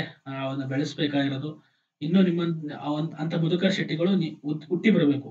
ನಿಮ್ ಮುಖಾಂತರ ಏನು ಈ ನಾಳೆ ಡಿಗ್ರಿ ಮಾಡಿ PSI ಆಗ್ತಿರ್ಬೇಕು ಅಂದ್ಕೊಂಡಿದ್ದೀರಾ, DVSP ಆಗ್ಬೇಕು ಅಂದ್ಕೊಂಡಿದ್ದೀರಾ, ಅಥವಾ IPS ಆಗ್ಬೇಕು ಅಂದ್ಕೊಂಡಿದ್ದೀರಾ, ನಿಮ್ಮಿಂದ ಅಂತ ಮಧುಕರ್ ಶೆಟ್ಟಿಗಳು ಇನ್ನು ಹುಟ್ಟಿ ಬರಬೇಕು. ಡೆಫಿನೆಟ್ಲಿ ಮಾಡಿ. ಗೊತ್ತಾಯ್ತಾ? ಇನ್ನ ವ್ಯಕ್ತಿತ್ವ ನಿರ್ಮಾಣ ಅಂತ ಹೇಳಿದೆ ನಾನು. ಗೊತ್ತಾಯ್ತಾ? ನೀವು ಅದನ್ನ ರೂಢಿಸ್ಕೋಬೇಕು. ನೆಕ್ಸ್ಟ್ ಸಮಯ ನಿರ್ವಹಣೆ ಮತ್ತೆ ಸ್ವಯಂ ಶಿಸ್ತು. ಇದು ವೆರಿ ಇಂಪಾರ್ಟೆಂಟ್. ಒಂದು ಟೈಮ್ ಟೇಬಲ್ ಹಾಕೋಬೇಕು. ನಾನು ಟೈಮ್ ಟೇಬಲ್ ಹಾಕೋದು ಹೆಂಗೆ ಅಂತ ಒಂದು ವಿಡಿಯೋನು ಹೇಳಿದ್ದೀನಿ ಆಲ್ರೆಡಿ. ಡಿಸಿಪ್ಲಿನ್ ಇರಬೇಕು, ಸೆಲ್ಫ್ ಡಿಸಿಪ್ಲಿನ್ ಇರಬೇಕು. ಗೊತ್ತಾಯ್ತಾ? ಆ ಸೆಲ್ಫ್ ಡಿಸಿಪ್ಲಿನ್ ನಿಮ್ಮನ್ನ ಡೆಫಿನೆಟ್ಲಿ ಒಂದು ಒಳ್ಳೆ ಹಂತಕ್ಕೆ ಏನಾಗುತ್ತೆ, ಕರ್ಕೊಂಡು ಹೋಗುತ್ತೆ. ಗೊತ್ತಾಯ್ತಾ? ಯಾವುದೇ ಕೆಲಸ ಮಾಡ್ಬೇಕಾದ್ರೂ ಒಂದು ಟೈಮ್ ಟೇಬಲ್ ಇರಬೇಕು, ಡಿಸಿಪ್ಲಿನ್ ಇರಬೇಕು. ಆ ಡಿಸಿಪ್ಲಿನ್ ಫಾಲೋ ಮಾಡಬೇಕು. ಆ ಟೈಮಿಗೆ ತಕ್ಕಂಗೆ ಬದ್ಧರಾಗಿರ್ಬೇಕು. ಬೆಳಗ್ಗೆಯಿಂದ ಸಂಜೆವರೆಗೂ ಒಂದು ಟೈಮ್ ಟೇಬಲ್ ಹಾಕೊಂಡು ಓದಕ್ಕೆ ಸ್ಟಾರ್ಟ್ ಮಾಡಿ. ಅದ್ರಲ್ಲಿ ಕಾಂಪಿಟೇಟಿವ್ ಎಕ್ಸಾಮ್ಸ್ಗೆ ಎಷ್ಟು ಓದಬೇಕು, ಮತ್ತೆ ನಿಮ್ಮ ಡಿಗ್ರಿ ಸಬ್ಜೆಕ್ಟ್ಸ್ಗೆ ಎಷ್ಟು ಓದಬೇಕು ಅಂತ ಟೈಮ್ ಡಿವೈಡ್ ಮಾಡಿ. ಸ್ಪೋರ್ಟ್ಸ್ ಆಡೋಕ್ಕೆ ಅಥವಾ ಏನು ಫಿಸಿಕಲ್ ಆಕ್ಟಿವಿಟೀಸ್ ಮಾಡೋಕ್ಕೆ ಟೈಮ್ ಇರ್ತೀರಿ. ನಿಮ್ಮ ಅಪ್ಪ ಅಮ್ಮನ ಹತ್ರ ಮಾತಾಡೋಕ್ಕೆ ಟೈಮ್ ಇರ್ತೀರಿ. ನಿಮ್ಮ ಫ್ರೆಂಡ್ಸ್ ಹತ್ರ ಮಾತಾಡೋಕ್ಕೆ ಟೈಮ್ ಇರ್ತೀರಿ. ಇದನ್ನೆಲ್ಲ ಮಾಡ್ಕೊಂಡು ಒಂದು ಡಿಸಿಪ್ಲಿನ್ ಲೈಫ್ ಫಾಲೋ ಮಾಡ್ತು ಅಂತಂದ್ರೆ ಡೆಫಿನೆಟ್ಲಿ ನೀವು ಏನಾಗ್ತೀರಾ, ಸಕ್ಸಸ್ ಆಗಿ ಆಗ್ತೀರಾ. ಸೆಲ್ಫ್ ಡಿಸಿಪ್ಲಿನ್ ವೆರಿ ಇಂಪಾರ್ಟೆಂಟ್, ಮತ್ತೆ ಟೈಮ್ ಮ್ಯಾನೇಜ್ಮೆಂಟ್ ವೆರಿ ಇಂಪಾರ್ಟೆಂಟ್. ನೀವು ಎಕ್ಸಾಮ್ ಅಲ್ಲಿ ಆದ್ರೂ ಆಯ್ತು, ಲೈಫ್ ಅಲ್ಲಿ ಆದ್ರೂ ಆಯ್ತು, ಎರಡು ಇಂಪಾರ್ಟೆಂಟ್. ಓಕೆನಾ? ನೆಕ್ಸ್ಟ್ ಪ್ರಚಲಿತ ವಿದ್ಯಮಾನಗಳ ಬಗ್ಗೆ ಗಮನ ಹರಿಸಬೇಕು. ಇದು ವೆರಿ ಇಂಪಾರ್ಟೆಂಟ್. ಗೊತ್ತಾಯ್ತಾ? ಪ್ರಚಲಿತ ವಿದ್ಯಮಾನಗಳು ಅಂತಂದ್ರೆ ಈಗ ನೋಡಿ, ಈ ಎಲ್ಲಾ ವಿದ್ಯಮಾನಗಳು ನಿಮ್ಗೆ ಗೊತ್ತಿರುತ್ತೆ, ಆದ್ರೆ ನೀವು ಇದನ್ನ ಕಾನ್ಸಂಟ್ರೇಟ್ ಮಾಡಿ ಓದಿರಲ್ಲ. ಹೆಂಗೆ ಅಂತ ಹೇಳ ನಾನೀಗ ನೋಡಿ, ನಿಮ್ MLA ಹೆಂಗ್ ಆಯ್ಕೆ ಮಾಡ್ತಾರೆ ಅಂತ ಗೊತ್ತಾ ನಿಮ್ಗೆ? ಹೌದು, ಎಲೆಕ್ಷನ್ ನಡೆಯುತ್ತೆ ಸರ್, ಆಯ್ಕೆ ಆಗ್ತಾರೆ. ಓಕೆ, ಯಾರು ವೋಟ್ ಹಾಕೋದು? ವೋಟ್ ಹಾಕೋದು ಯಾರು? ಚುನಾವಣೆ ಹೆಂಗ್ ನಡೆಯುತ್ತೆ? ಯಾರ್ಯಾರು ವೋಟ್ ಹಾಕ್ಬೋದು? ಎಷ್ಟು ವಯಸ್ಸಿನವ್ರು ವೋಟ್ ಹಾಕ್ಬೋದು? ಆ ಚುನಾವಣೆ ನಡೆಸೋ ಚುನಾವಣಾ ಆಯೋಗ ಯಾವುದು? ಕೇಂದ್ರ ಚುನಾವಣಾ ಆಯೋಗ ಅಂದ್ರೇನು? ರಾಜ್ಯ ಚುನಾವಣಾ ಆಯೋಗ ಅಂದ್ರೇನು? ಇದ್ರ ಬಗ್ಗೆ ನೀವು ತಿಳ್ಕೊಂಡ್ರೆ ಡೆಫಿನೆಟ್ಲಿ ಇದೇ ವಿಚಾರನೇ ನಿಮ್ಗೆ ಎಕ್ಸಾಮ್ ಅಲ್ಲಿ ಕೇಳೋದು. ಗೊತ್ತಾಯ್ತಾ? ಒಬ್ಬ ರಾಜ್ಯಸಭೆ ಅಥವಾ ಲೋಕಸಭೆ ಅಥವಾ ವಿಧಾನಸಭೆಗೆ ಆಯ್ಕೆ ಆಗಲು ಬೇಕಾಗಿರುವ ಅಭ್ಯರ್ಥಿಗೆ ವಯಸ್ಸು ಎಷ್ಟಾಗಿರ್ಬೇಕು ಅಂತ ಕೇಳ್ತಾರೆ. ಇದೇ ಕ್ವಶನ್ ನಮಗೆ. ರಾಷ್ಟ್ರಪತಿ ಆಗಲು ಎಷ್ಟು ಏಜ್ ಆಗಿರ್ಬೇಕು? ಕ್ವಶನ್ ಪಿ ಸಿ ನಲ್ಲಿ ಕ್ವಶನ್ ಬರುತ್ತೆ. ಗೊತ್ತಾಯ್ತಾ? ಅಥವಾ ಲೋಕಸಭೆಗೆ ಆಯ್ಕೆ ಆಗಲು ಇರಬೇಕಾದ ಅರ್ಹತೆಗಳು ಯಾವುವು? ಗೊತ್ತಾಯ್ತಾ? ಕೇಳ್ತಾರೆ. ನೀವು ಏನಾದ್ರು ಡಿಗ್ರಿ ಓದ್ಬೇಕಾದ್ರೆ ಅಥವಾ ನೀವೇನಾದ್ರು ಕಾಮನ್ಸ್ ನೀವು ತಿಳ್ಕೊಂಡಿದ್ರೆ ಡೆಫಿನೆಟ್ಲಿ ನೀವೇನ್ ಮಾಡ್ತೀರಾ? ಯಾವುದೇ ಪ್ರಿಪರೇಷನ್ ಇಲ್ದಂಗೆ ಆನ್ಸರ್ ಮಾಡ್ತೀರಾ. ಗೊತ್ತಾಯ್ತಾ? ನೆಕ್ಸ್ಟ್, ಪ್ರಧಾನಿ ಹೆಂಗ್ ಆಯ್ಕೆ ಮಾಡ್ತಾರೆ? ಈಗ ಆಯ್ತು, ನಾವು ವೋಟ್ ಹಾಕಿ MLA MP ಗಳನ್ನ ಸೆಲೆಕ್ಷನ್ ಮಾಡ್ತೀವಿ. ಆದ್ರೆ ಪ್ರಧಾನಿ ಹೆಂಗ್ ಆಯ್ಕೆ ಮಾಡ್ತಾರೆ ಅಂತ ಡೈಲಿ ಪೇಪರ್ ಅಲ್ಲಿ ಬರ್ತಾ ಇರುತ್ತೆ. ಈಗ ಎಲೆಕ್ಷನ್ ಚುನಾವಣೆ ನಡೆದು ಪ್ರಧಾನಿ ಆಯ್ಕೆ ಆದಾಗ ಏನಾಗುತ್ತೆ, ಅದ್ರ ಬಗ್ಗೆ ಚರ್ಚೆ ನಡೀತಾ ಇರುತ್ತೆ. ನೀವು ಆ ಚರ್ಚೆನ ಗಮನಿಸಬೇಕು. ಆವಾಗ ಹೆಂಗ್ ಪ್ರಧಾನಿ ಆಯ್ಕೆ ಮಾಡ್ತಾರೆ, ರಾಷ್ಟ್ರಪತಿ ಹೆಂಗ್ ಆಯ್ಕೆ ಮಾಡ್ತಾರೆ, ಅವ್ರಿಗೆ ಪ್ರಮಾಣ ವಚನ ಯಾರು ಬೋಧಿಸ್ತಾರೆ, ಆಯ್ತು ಗೊತ್ತಾ? ನಮ್ಮ ಇಲ್ಲಿ ಮುಖ್ಯಮಂತ್ರಿ ಪ್ರಮಾಣ ವಚನ ಯಾರು ಬೋಧಿಸ್ತಾರೆ, ನಮ್ಮ ಮುಖ್ಯಮಂತ್ರಿನ ಯಾರು ಆಯ್ಕೆ ಮಾಡ್ತಾರೆ, ಇದನ್ನೆಲ್ಲ ನೀವೇನ್ ಮಾಡೋ ಕಾಮನ್ ಸೆನ್ಸ್ ಪೇಪರ್ ಅಲ್ಲಿ ಬರ್ತಿರೋದು. ನಾವೇನ್ ಮಾಡ್ಕೊಂಡು ಸೈನ್ಸ್ ಓದ್ತಿರ್ತೀವಿ, ನಮ್ಗೆ ಯಾಕಪ್ಪ ಇದೆಲ್ಲ ಅನ್ಕೊಂತೀವಿ. ನೆಕ್ಸ್ಟ್, ನೀವು ಕಾಂಪಿಟೇಟಿವ್ ಬಂದ್ಮೇಲೆ ಇದೆಲ್ಲ ಓದ್ಲೇಬೇಕು. ನಾವು ಆರ್ಟ್ಸ್ ಓದ್ತಿರ್ತೀವಿ, ಸೈನ್ಸ್ ವಿಚಾರದ ಬಗ್ಗೆ ಡಿಸ್ಕಸ್ ಮಾಡಕ್ ಹೋಗಲ್ಲ, ಸೈನ್ಸ್ ವಿಚಾರದ ಬಗ್ಗೆ ತಿಳ್ಕೊಳಕ್ ಹೋಗಲ್ಲ. ಅಲ್ಲೂ ನಾವೇನ್ ಮಾಡ್ತೀವಿ, ಮತ್ತೆ ಡಿಗ್ರಿ ಮುಗಿಸಿ ಅವಾಗ ನಾವು ಸೈನ್ಸ್ ಓದ್ತೀವಿ ಅಂತಂದ್ರೆ ಆಗಲ್ಲ. ಯಾಕಂದ್ರೆ ಸೈನ್ಸ್ ಅಂದ್ರೆ ಒಂದಿನ ಓದಿ ಬರೋದಿಲ್ಲ. ನೀವು ಅದನ್ನ ಅರ್ಥ ಮಾಡ್ಕೊಂಡು ಅಂಡರ್ಸ್ಟ್ಯಾಂಡ್ ಮಾಡ್ಕೊಂಡು ಓದ್ತಾ ಇದ್ರೆ ಮಾತ್ರ ಅದು ನಿಮ್ಗೆ ಅರ್ಥ ಆಗ್ತಾ ಹೋಗುತ್ತೆ. ಹಾಗೆ ಈಗ್ಲಿಂದಲೇ ಅದನ್ನ ಪ್ರಾಕ್ಟೀಸ್ ಮಾಡಿ. ಮತ್ತೆ ಈಗ ಜಿಯೋಗ್ರಫಿ ಚಂಡಮಾರುತಗಳು ಯಾಕೆ ಬೀಸ್ತವೆ? ಈಗ ಒಂದೊಂದು ಚಂಡಮಾರುತಗಳಿಗೂ ಒಂದ್ ಹೆಸರು ಇಟ್ಕೊಂಡು ಕರಿತಾ ಇರ್ತಾರೆ ಪೇಪರ್ಗಳಲ್ಲಿ. ನೀಸ್ ಚಂಡಮಾರುತ, ಆ ಚಂಡಮಾರುತ ಅಂತ ಅಂದ್ಬಿಟ್ಟು ಹೇಳ್ತಾ ಇರ್ತಾರೆ. ಆ ಚಂಡಮಾರುತಗಳು ಎಲ್ಲಿಂದ ಬರ್ತವೆ, ಯಾಕೆ ಬರ್ತವೆ, ಅದನ್ನ ಹೆಂಗ್ ಬೀಸ್ತವೆ, ಅದನ್ನ ನೀವೇನಾದ್ರು ಪೇಪರ್ ಓದಿದ್ರೆ ಅಲ್ಲೇ ವಿಚಾರ ತಿಳ್ಕೊಂಡು ನೋಟ್ ಮಾಡಿ ಇಟ್ಕೊಂಡ್ಬಿಟ್ರೆ ಫಿನಿಶ್. ಗೊತ್ತಾಯ್ತಾ? ನೆಕ್ಸ್ಟ್, RBI ಬ್ಯಾಂಕ್ಗಳಿಗೆ ಏಕೆ ಸಾಲ ಕೊಡ್ತದೆ? ಎಕನಾಮಿಕ್ ಸಂಬಂಧಪಟ್ಟ RBIಗಳು ಬ್ಯಾಂಕ್ ಯಾಕೆ ಸಾಲ ಕೊಡ್ತವೆ, ಅದಕ್ಕೆ ಏನಂತ ಕರೀತಾರೆ? ಗೊತ್ತಾಯ್ತಾ? RBI ಯಾಕೆ ಅದನ್ನೆಲ್ಲ ಮಾನಿಟರಿಂಗ್ ಮಾಡುತ್ತೆ? ಇದ್ರ ಮೇಲೆ ನೀವು ತಿಳ್ಕೊಂತ ಹೋಗ್ಬೇಕು. ನೋಟುಗಳ ಮೇಲೆ RBI ಗವರ್ನರ್ ಸಹಿ ಹಾಕಿರುತ್ತದೆ. ಗೊತ್ತಾಯ್ತಾ? ಇಂಥವೆಲ್ಲ ನೀವು ಕಾಮನ್ ಸೆನ್ಸ್ ನೀವು ನೋಡಿರೋದ್ರ ಬಗ್ಗೆ ತಿಳ್ಕೊಂತ ಇದ್ರೆ ನಿಮ್ಗೆ ಏನಾಗುತ್ತೆ, RBI ಬಗ್ಗೆ, RBI ಅಧ್ಯಕ್ಷರು ಯಾರು, RBI ನ ಯಾರು ಸೆಲೆಕ್ಷನ್ ಮಾಡ್ತಾರೆ, ಗೊತ್ತಾಯ್ತಾ? ಗವರ್ನರ್ ಯಾರು ಸೆಲೆಕ್ಷನ್ ಮಾಡ್ತಾರೆ, ಅವ್ರನ್ನ ಯಾರು ಆಯ್ಕೆ ಮಾಡ್ತಾರೆ, ಇದನ್ನೆಲ್ಲ ನೀವು ಜನರಲ್ ತಿಳ್ಕೊಂಡಿರ್ಬೇಕು. ಅದು ಪೇಪರ್ ಅಲ್ಲಿ ಬರ್ತಾ ಇರುತ್ತೆ. ಮತ್ತೆ ಕನ್ನಡ ರಾಜ್ಯೋತ್ಸವ ಆಚರಿಸ್ತೀವಿ ನಾವು November 1ನೇ ತಾರೀಕು. ಯಾಕೆ ಆಚರಿಸ್ತೀವಿ? November 1 ಯಾಕೆ ಆಚರಿಸ್ತೀವಿ? ಗೊತ್ತಾಯ್ತಾ? ಏಕೀಕರಣ ಅಂದ್ರೆ ಏನು, ಕನ್ನಡ ಏಕೀಕರಣ ಅಂದ್ರೆ ಏನು, ಅದ್ರ ಬಗ್ಗೆ ಎಲ್ಲ ನೀವೇನಾದ್ರೂ ಕಾಮನ್ ಸೆನ್ಸ್ ಯೋಚನೆ ಮಾಡ್ಕೊಂಡು January 26 ಯಾಕೆ ಆಚರಣೆ ಮಾಡ್ತೀವಿ, January 15 ಯಾಕೆ ಆಚರಣೆ ಮಾಡ್ತೀವಿ, ಆ ದಿನನೇ ಯಾಕೆ ಆಚರಣೆ ಮಾಡ್ತೀವಿ, January 26 ಯಾಕೆ ಗಣರಾಜ್ಯ ದಿನನ ಆಯ್ಕೆ ಮಾಡ್ತೀವಿ ನಾವು ಅಥವಾ ಆಚರಣೆ ಮಾಡ್ತೀವಿ. ಮತ್ತೆ ಎಷ್ಟೋ ಯೂತ್ಸ್ ಡೇ ಆಗಿರ್ಬೋದು, January 12, ಗೊತ್ತಾಯ್ತಾ? ಈ ತರದ ಬಸವ ಜಯಂತಿ ಯಾಕೆ ಆಚರಿಸ್ತಾರೆ, ಅಂಬೇಡ್ಕರ್ ಜಯಂತಿ ಯಾಕೆ ಆಚರಿಸ್ತಾರೆ, ಅವ್ರ ಬಗ್ಗೆ ಅವತ್ತಿನ ದಿನ ಅವ್ರ ಬಗ್ಗೆ ಒಂದ್ 5 ನಿಮಿಷ ತಿಳ್ಕೊಂಡ್ರೆ ನೀವು ಎಷ್ಟೋ ಕಾಂಪಿಟೇಟಿವ್ ಎಕ್ಸಾಮ್ಸ್ಗೆ ರೆಡಿ ಆಗ. ನೀವು ಇದನ್ನ ಡಿಗ್ರಿ ಓದ್ಬೇಕಾದ್ರೆ ಇದನ್ನ ಮಾಡ್ತಾ ಬರಬೇಕು. ಗೊತ್ತಾಯ್ತಾ? ಇದು ನೀವು ಮಾಡಿದ್ರೆ ನೀವು ಆರಾಮಾಗಿ PSI ಎಕ್ಸಾಮ್ ಅಲ್ಲಿ ಅಥವಾ PC ಎಕ್ಸಾಮ್ ಅಲ್ಲಿ ಅಥವಾ ನೀವು ಯಾವ ಎಕ್ಸಾಮ್ ಇಟ್ಕೊಂಡಿದ್ರೆ ಆ ಎಕ್ಸಾಮ್ ಅಲ್ಲಿ ನೀವು ಕ್ಲಿಯರ್ ಆಗ್ತಾ ಹೋಗಿ. ಅದೇ ರೀತಿ ದಿನನಿತ್ಯ ನಡೆಯುವ ವಿಜ್ಞಾನಕ್ಕೆ ಸಂಬಂಧಿಸಿದ ವಿದ್ಯಮಾನಗಳ ಕಡೆ ಗಮನ ಹರಿಸಬೇಕು. ಅವುಗಳಿಗೆ ಇರೋ ತತ್ವಗಳ ಬಗ್ಗೆ ಅಂದ್ರೆ ಪ್ರಿನ್ಸಿಪಲ್ಸ್, ಏನೇನ್ ತತ್ವ ಪ್ರಿನ್ಸಿಪಲ್ಸ್ ಇದೆ ಅರ್ಥ ಮಾಡ್ಕೊ. ಜನರಲ್ ಇದೆಲ್ಲ ನಮ್ಮ PSI ಎಕ್ಸಾಮ್ ಅಲ್ಲಿ ಕೇಳೋದೆಲ್ಲ ಜನರಲ್ ಕ್ವಶನ್ಸ್, ಅದೆಲ್ಲ ಅಪ್ಲೈಡ್ ಕ್ವಶನ್ಸ್. ಅಂದ್ರೆ ಕಾನ್ಸೆಪ್ಟ್ ಗೊತ್ತಿರಬೇಕು, ಅದನ್ನ ಅಪ್ಲೈಡ್ ಅಲ್ಲಿ ಕ್ವಶನ್ ಕೇಳ್ತಾರೆ ಅಷ್ಟೇ. ಅದು ದಿನನಿತ್ಯ ಜೀವನಕ್ಕೆ ಸಂಬಂಧ ಇದ್ದೇ ಕೇಳಿದ್ರೆ ಎಷ್ಟೊಂದು. ಗೊತ್ತಾಯ್ತಾ? ಕಾನ್ಸೆಪ್ಟ್ ಎಕ್ಸಾಂಪಲ್ ಹೇಳ್ತೀನಿ ನೋಡಿ ನಾನು ನಿಮ್ಗೆ. ಈಗ ನೋಡಿ, ಆಕಾಶ ನೀಲಿ ಬಣ್ಣ ಆಗಿದೆ. ಯಾಕೆ ಆಕಾಶ ನೀಲಿ ಬಣ್ಣಗಿದೆ? ಗೊತ್ತಾಯ್ತಾ? ನೀವು ಅದನ್ನ ವಕ್ರೀಭವನ ಆಗಿರ್ಬೋದು, ರಿಫ್ಲೆಕ್ಷನ್ ಆಗಿರ್ಬೋದು, ಅದ್ರ ಬಗ್ಗೆ ತಿಳ್ಕೊಂಡ್ರೆ ನಿಮ್ಗೆ ಆಕಾಶ ನೀಲಿ ಬಣ್ಣ ಯಾಕೆ ಅಂತ ಗೊತ್ತಾಗಿರುತ್ತೆ. ಅಟ್ಲೀಸ್ಟ್ ಅದೇನು ಬೇಡ, ಆಕಾಶ ನೀಲಿ ಬಣ್ಣ ಇದೆ ಏನಕ್ಕಿದೆ ಅಂತ ನೀವು ಗೂಗಲ್ ಸರ್ಚ್ ಮಾಡಿದ್ರೆ ನಿಮ್ಗೆ ಆನ್ಸರ್ ಗೊತ್ತಿರುತ್ತೆ. ಇದೇ ಕ್ವಶನ್ ನೀವೇನಾದ್ರು PSI ಎಕ್ಸಾಮ್ ಅಲ್ಲಿ ಕೇಳಿದ್ರೆ ನೀವು ಈಸಿಯಾಗಿ ಆನ್ಸರ್ ಮಾಡಬಹುದು. ನೆಕ್ಸ್ಟ್, ಕೆಮಿಸ್ಟ್ರಿ ಸಂಬಂಧಪಟ್ಟ ಕಬ್ಬಿಣ ಯಾಕೆ ತುಕ್ಕು ಹಿಡಿದೆ? ಈ ಕಬ್ಬಿಣ ತುಕ್ಕು ಹಿಡಿದಿರುತ್ತೆ ನಿಮ್ಮ ಮನೆಗಳಲ್ಲಿ, ಎಷ್ಟೋ ನೀರು ಬಿದ್ದು ಬಿದ್ದು ಬಿದ್ದು ತುಕ್ಕು ಹಿಡಿದೋಗಿರುತ್ತೆ. ಏನಕ್ಕೆ ತುಕ್ಕು ಹಿಡಿತಾ ಇದೆ ಇದು? ನೀರು ಬಿದ್ರೆ ಯಾಕೆ ತುಕ್ಕು ಹಿಡಿಯುತ್ತೆ ಅಂದ್ರೆ, ಈಗ Fe ಅಂದ್ರೆ ಏನು? ಐರನ್. ಅದಕ್ಕೆ ನೀರು H2SO4 H2O ಸೇರ್ಕೊಂಡಾಗ ಏನಾಗುತ್ತೆ? ಆಯ್ತು, ಈಗ ತುಕ್ಕು ಹಿಡಿದಾಗ ಅದ್ರದ್ದು ವೆಯ್ಟ್ ಕಮ್ಮಿ ಆಗುತ್ತೋ ಜಾಸ್ತಿ ಆಗುತ್ತೋ? ಇದನ್ನೆಲ್ಲ ನೀವೇನಾದ್ರೂ ಕಾಮನ್ ಸೆನ್ಸ್ ಆಗಿ ನೀವು ಯೋಚನೆ ಮಾಡಿದ್ರೆ, ಇದನ್ನ ಯಾವುದೇ ಸೈನ್ಸ್ ಬುಕ್ ಅಲ್ಲಿ ಬ್ರಹ್ಮಾಂಡ ವಿದ್ಯೆ ಏನಿಲ್ಲ. ಗೊತ್ತಾಯ್ತಾ? ಅದನ್ನ ನೀವು ಜನರಲ್ ಆಗಿ ತಿಳ್ಕೊಂತಾ ಹೋಗ್ಬೇಕು. ಕ್ಯೂರಿಯಾಸಿಟಿ ಇರಬೇಕು. ಸೈನ್ಸ್ ಓದ್ಬೇಕಾದ್ರೆ ನೀವು ಕ್ಯೂರಿಯಾಸಿಟಿ ಇತ್ತು ಅಂತಂದ್ರೆ, ಆರ್ಟ್ಸ್ ಹುಡುಗರು ಯಾಕೆ ಫೇಲ್ ಆಗ್ತಿದ್ದಾರೆ ಅಂತ, ಇಲ್ಲಿ ಈ ಸೈನ್ಸ್ ಓದ್ಬೇಕಾದ್ರೆ ಯಾಕೆ ಫೇಲ್ ಆಗ್ತಿದ್ದಾರೆ ಅಂತಂದ್ರೆ ಇದೇ ಒಂದು ಕಾರಣಕ್ಕೋಸ್ಕರ. ಗೊತ್ತಾಯ್ತಾ? ಹಾಗಾಗಿ ನೀವು ಏನ್ ಮಾಡ್ಬೇಕು, ಇದನ್ನ ಓದ್ತಾ ಹೋಗಿ, ತಿಳ್ಕೊಂತಾ ಹೋಗಿ. ಏನು ಕ್ಯೂರಿಯಾಸಿಟಿ ಆಗಿದ್ರೆ ನಿಮ್ಗೆ ಅದು ಗೊತ್ತಾಗ್ತಾ ಹೋಗುತ್ತೆ. ನೆಕ್ಸ್ಟ್, ಕಪ್ಪೆಗಳು ಮಳೆಗಾಲದಲ್ಲಿ ಯಾಕೆ ಹೊಟ್ಟರು ಬಿಡ್ತವೆ? ಗೊತ್ತಾಯ್ತಾ? ಅವು ಸಂತಾನೋತ್ಪತ್ತಿ ಮಾಡಕ್ ಕೊಟ್ಟಿರ್ತವೆ. ಅದು ನಮ್ಗೆ ಗೊತ್ತಿರಲ್ಲ. ಸುಮ್ಮನೆ ಕಪ್ಪೆಗಳು ಹೋದ್ರಲ್ಲ, ಕಪ್ಪೆ ಕೂಗ್ತೈತ್ ಬಿಡ್ರಲ್ಲ, ಯಾಕೆ ತಲೆ ಕೆಡ್ಸ್ಕೊಂತೀರಾ ಅಂತ ಅನ್ಕೋತೀವಿ. ಅದೇ ನೀವು ಅದ್ರ ಬಗ್ಗೆ ಥಿಂಕ್ ಮಾಡಿದ್ರೆ ನೀವೇನ್ ಮಾಡ್ತೀರಾ, ಅದ್ರ ಬಗ್ಗೆ ತಿಳ್ಕೊಂತೀರಿ. ಒಂದ್ 5 ನಿಮಿಷ, ಎಷ್ಟು ನಿಮಿಷ ತಿಳ್ಕೊಳಕ್ ಅದ್ರ ಬಗ್ಗೆ ತಿಳ್ಕೊಳಕ್ಕೆ 1-2-3 ಮಿನಿಟ್ಸ್ ಗೂಗಲ್ ಮಾಡಿದ್ರೆ ಅಂತೂ 2 ನಿಮಿಷಕ್ಕೆ ನಿಮ್ಗೆ ಗೊತ್ತಾಗ್ಬಿಡುತ್ತೆ. ಅದು ವಿಚಾರ 5 ನಿಮಿಷ ಓದ್ಬಿಟ್ರೆ ಅದ್ರ ಬಗ್ಗೆ ಗೊತ್ತಾಗುತ್ತೆ. ಸುಮ್ಮನೆ ಓದಿ ಇಟ್ಕೊಳೋದು, ನೆನಪಲ್ಲಿ ಇಟ್ಕೊಳೋದು ಅಷ್ಟೇ. ಅವಾಗ ಎಕ್ಸಾಮ್ ಅಲ್ಲಿ ಕೇಳಿದ್ರೆ ಇದು ಈಸಿಯಾಗಿ ನೀವು ಬರೀತಾರೆ. ನೆಕ್ಸ್ಟ್ ಕುಕ್ಕರ್ ನಲ್ಲಿ ಹೇಗೆ ಡೈಲಿ ಅಡಿಗೆ ಮಾಡ್ತೀವಿ, ಅನ್ನ ಮಾಡ್ತೀವಿ, ಮಟನ್ ಸಾಂಬಾರ್ ಮಾಡ್ತೀವಿ, ಚಿಕನ್ ಸಾಂಬಾರ್ ಮಾಡ್ತೀವಿ. ಬಟ್ ಕುಕ್ಕರ್ಲೆ ಯಾಕೆ ಮಾಡ್ತೀವಿ ಅಂತ ಗೊತ್ತಿಲ್ಲ. ಬೇಕಾದ್ರೆ ನೋಡಿ, ನೀವೇ ಕೇಳ್ಕೊಳ್ಳಿ ಈ ಕ್ವಶನ್ಗೆ. ಇದೇ ಕ್ವಶನ್ ಬಂದಿದೆ ಎಕ್ಸಾಮ್ ಅಲ್ಲಿ. ನೀವೇನಾದ್ರೂ ಇದ್ರ ಬಗ್ಗೆ ತಿಳ್ಕೊಂಡಿದ್ರೆ ಕುಕ್ಕರ್ಲೆ ಯಾಕೆ ಅಡಿಗೆ ಮಾಡ್ತೀವಿ, ಸೈನ್ಸ್ ಓದಿದ್ರೆ ಗೊತ್ತಿರುತ್ತೆ. ಆರ್ಟ್ಸ್ ಓದಿರೋರಿಗೆ ಸ್ವಲ್ಪ, ಆರ್ಟ್ಸ್ ಓದ್ತಿರೋರಿಗೆ ಗೊತ್ತಿರಲ್ಲ. ಇದು ಹೈಸ್ಕೂಲ್ ಎಲ್ಲ ಬಂದಿರೋ ವಿಚಾರನೆ. ಹೈಸ್ಕೂಲ್ ಬಂದಿರೋ ಎಲ್ಲಾ ಕಾನ್ಸೆಪ್ಟ್ ಹೈಸ್ಕೂಲ್ ಬಂದಿರೋದೆ.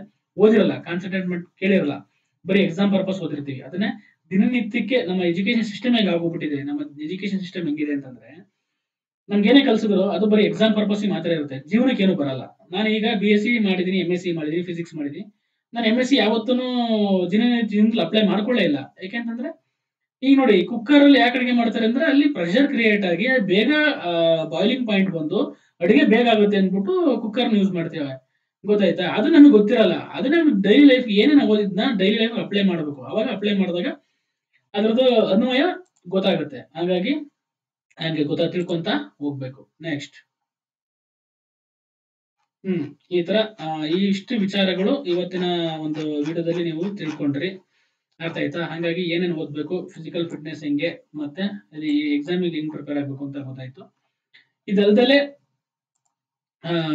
ನಿಮ್ಗೆ ಏನಾದ್ರು ಡೌಟ್ಗಳಿದ್ರೆ ನಮ್ಗೆ ಕೇಳಿ. PSC ಪ್ರಿಪರೇಷನ್ ಡಿಗ್ರಿ ಓದೋ ಸ್ಟೂಡೆಂಟ್ಸ್ ಈಗಲಿಂದ ನನಗೆ ಇಷ್ಟು ಹೇಳಿದ ಏನೇನು ಅಭ್ಯಾಸಗಳಿದೆ, ಟೈಮ್ ಡಿಸಿಪ್ಲಿನ್ ಇರ್ಬೋದು, ಒಂದು ಟೈಮ್ ಟೇಬಲ್ ಮ್ಯಾನೇಜ್ಮೆಂಟ್ ಇರ್ಬೋದು, ಸೆಲ್ಫ್ ಡಿಸಿಪ್ಲಿನ್ ಇರ್ಬೋದು, ಅಥವಾ ಏನು PSI ಫಿಸಿಕಲ್ ಪರೀಕ್ಷೆಗೆ ಹೆಂಗ್ ಓದೋದು, ಮತ್ತೆ ಲಿಖಿತ ಪರೀಕ್ಷೆಗೆ ಅಂದ್ರೆ ರಿಟರ್ನ್ ಹೆಂಗ್ ಪ್ರಿಪೇರ್ ಆಗಬೇಕು, ಯಾವ ಬುಕ್ ಓದಬೇಕು, ಹೈಸ್ಕೂಲ್ ಬುಕ್ಸ್ ಓದಬೇಕು, ಯಾವ ಪೇಪರ್ ಓದಬೇಕು ಅಂತ ಹೇಳಿದೀನಿ. ಪ್ರಜಾವಾಣಿ ಮತ್ತು ಹಿಂದೂ ಓದಿದ್ದೀನಿ. ಮ್ಯಾಗ್ಝಿನ್ ಯಾವ್ದಾದ್ರು ನಿಮ್ಗೆ ಒಂದು ಮ್ಯಾಗ್ಝಿನ್ ತಗೊಳ್ಳಿ. ಪ್ರಿಫರಬಲ್ ಫಾರ್ ಎಕ್ಸಾಮ್ ತುಂಬಾ ಮ್ಯಾಗ್ಝಿನ್ಸ್ ಇದೆ ಮಾರ್ಕೆಟ್ ಅಲ್ಲಿ. ನಿಮ್ಗೆ ಯಾವ್ದು ಬೆಸ್ಟ್ ಅನ್ಸುತ್ತೆ ಒಂದು 2-3 ಮ್ಯಾಗ್ಝಿನ್ ತೆಗೆದು ನೋಡಿ. ನಿಮ್ಗೆ ಯಾವ್ದು ಚೆನ್ನಾಗಿ ಅನ್ಸುತ್ತೆ ಅದು ಮ್ಯಾಗ್ಝಿನ್ ಫಾಲೋ ಮಾಡಿ.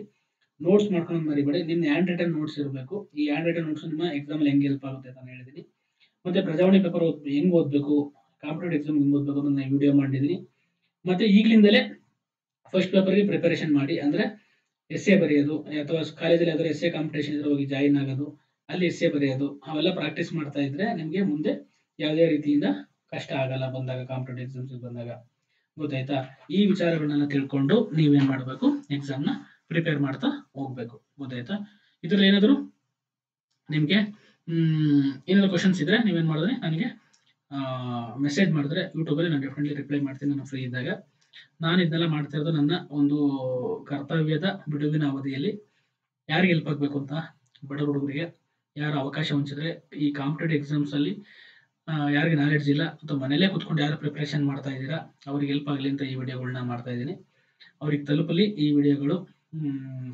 ದಯವಿಟ್ಟು ಹೆಚ್ಚು ಶೇರ್ ಮಾಡಿ, ನಿಮ್ಮ ಫ್ರೆಂಡ್ಸ್ಗೆಲ್ಲ ಹೇಳಿ, ಗ್ರೂಪ್ ಮಾಡ್ಕೊಳ್ಳಿ. ನೀವೇನೆ ಈ ಥರ ಕಾಂಪಿಟೇಟಿವ್ ಎಕ್ಸಾಮ್ ಓದ್ಬೇಕಾದ್ರೆ ಹೆಲ್ತಿ ಕಾಂಪಿಟೇಷನ್ ಇರಬೇಕು. ಒಂದು ಡೆಡಿಕೇಟೆಡ್ ಒಂದು ಗ್ರೂಪ್ ಮಾಡ್ಕೊಳ್ಳಿ. PSI ಏನೇನು ಪ್ರಿಪರೇಷನ್ ಮಾಡಬೇಕು ಎಲ್ಲ ಪ್ರಿಪರೇಷನ್ ಮಾಡ್ಕೊಳ್ಳಿ. ಅಥವಾ ಈ PSI ಮಾಡ್ಬೇಕಂತಲೇ ಒಂದಷ್ಟು ಜನ ಫ್ರೆಂಡ್ ಮಾಡ್ಕೊಂಡು ಗ್ರೂಪ್ ಮಾಡಿಕೊಂಡು ಡೈಲಿ ಅಪ್ಡೇಟ್ಸ್ ಕೊಡ್ರಿ.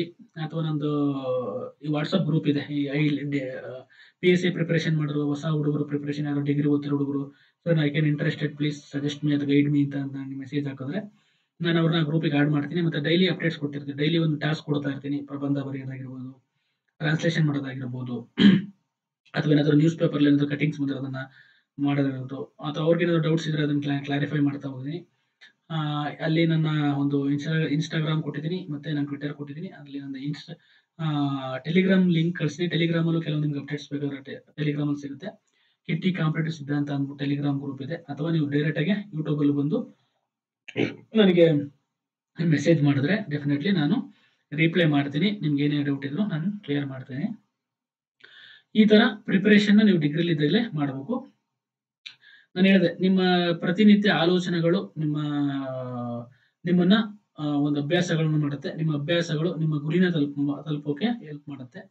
ವಿವೇಕಾನಂದರು ಒಂದು ಮಾತು ಹೇಳ್ತಾರೆ, all power with you, all power with you, you can do anything and everything. ಅಂದ್ರೆ ಎಲ್ಲಾ ಶಕ್ತಿನೂ ನಿಮ್ಮಲ್ಲಿದೆ. ನೀವ್ ಏನ್ ಬೇಕಾದ್ರೂ ಮಾಡ್ಬೋದು, ಏನ್ ಬೇಕಾದ್ರೂ ಸಾಧನೆ ಮಾಡ್ಬೋದು. ಹಾಗಾಗಿ ನಿಮ್ಮ ಸಾಧನೆ ಯಾವುದಕ್ಕೂ ಅಡ್ಡಿಪಡಿಸ್ದಲೇ ಇರಲಿ. ನೀವೇನು ಅಂದ್ಕೊಂಡಿದ್ದೀರ ಆ ಗುರಿ ತಲುಪಲಿ. ಗೊತ್ತಾಯ್ತಾ? ಆ ಗುರಿ ತಲುಪೋಕ್ಕೆ ನನ್ನ ಕಡೆಯಿಂದ ಯಾವ ರೀತಿ ಸಪೋರ್ಟ್ ಬೇಕು ನಾನು ಡೆಫಿನೆಟ್ಲಿ ಮಾಡ್ತೀನಿ. ಇದರಿಂದ ಜಾಸ್ತಿ ಬೆನಿಫಿಟ್ ಪಡ್ಕೊಳ್ಳಿ. ಹಾಗಾಗಿ ಈ ವಿಡಿಯೋಗಳನ್ನ ಹೆಚ್ಚು ಹೆಚ್ಚು ಶೇರ್ ಮಾಡಿ ನಿಮ್ಮ ಫ್ರೆಂಡ್ಸ್ಗೆಲ್ಲ ಹೇಳಿ ತಲುಪಿಸಿ.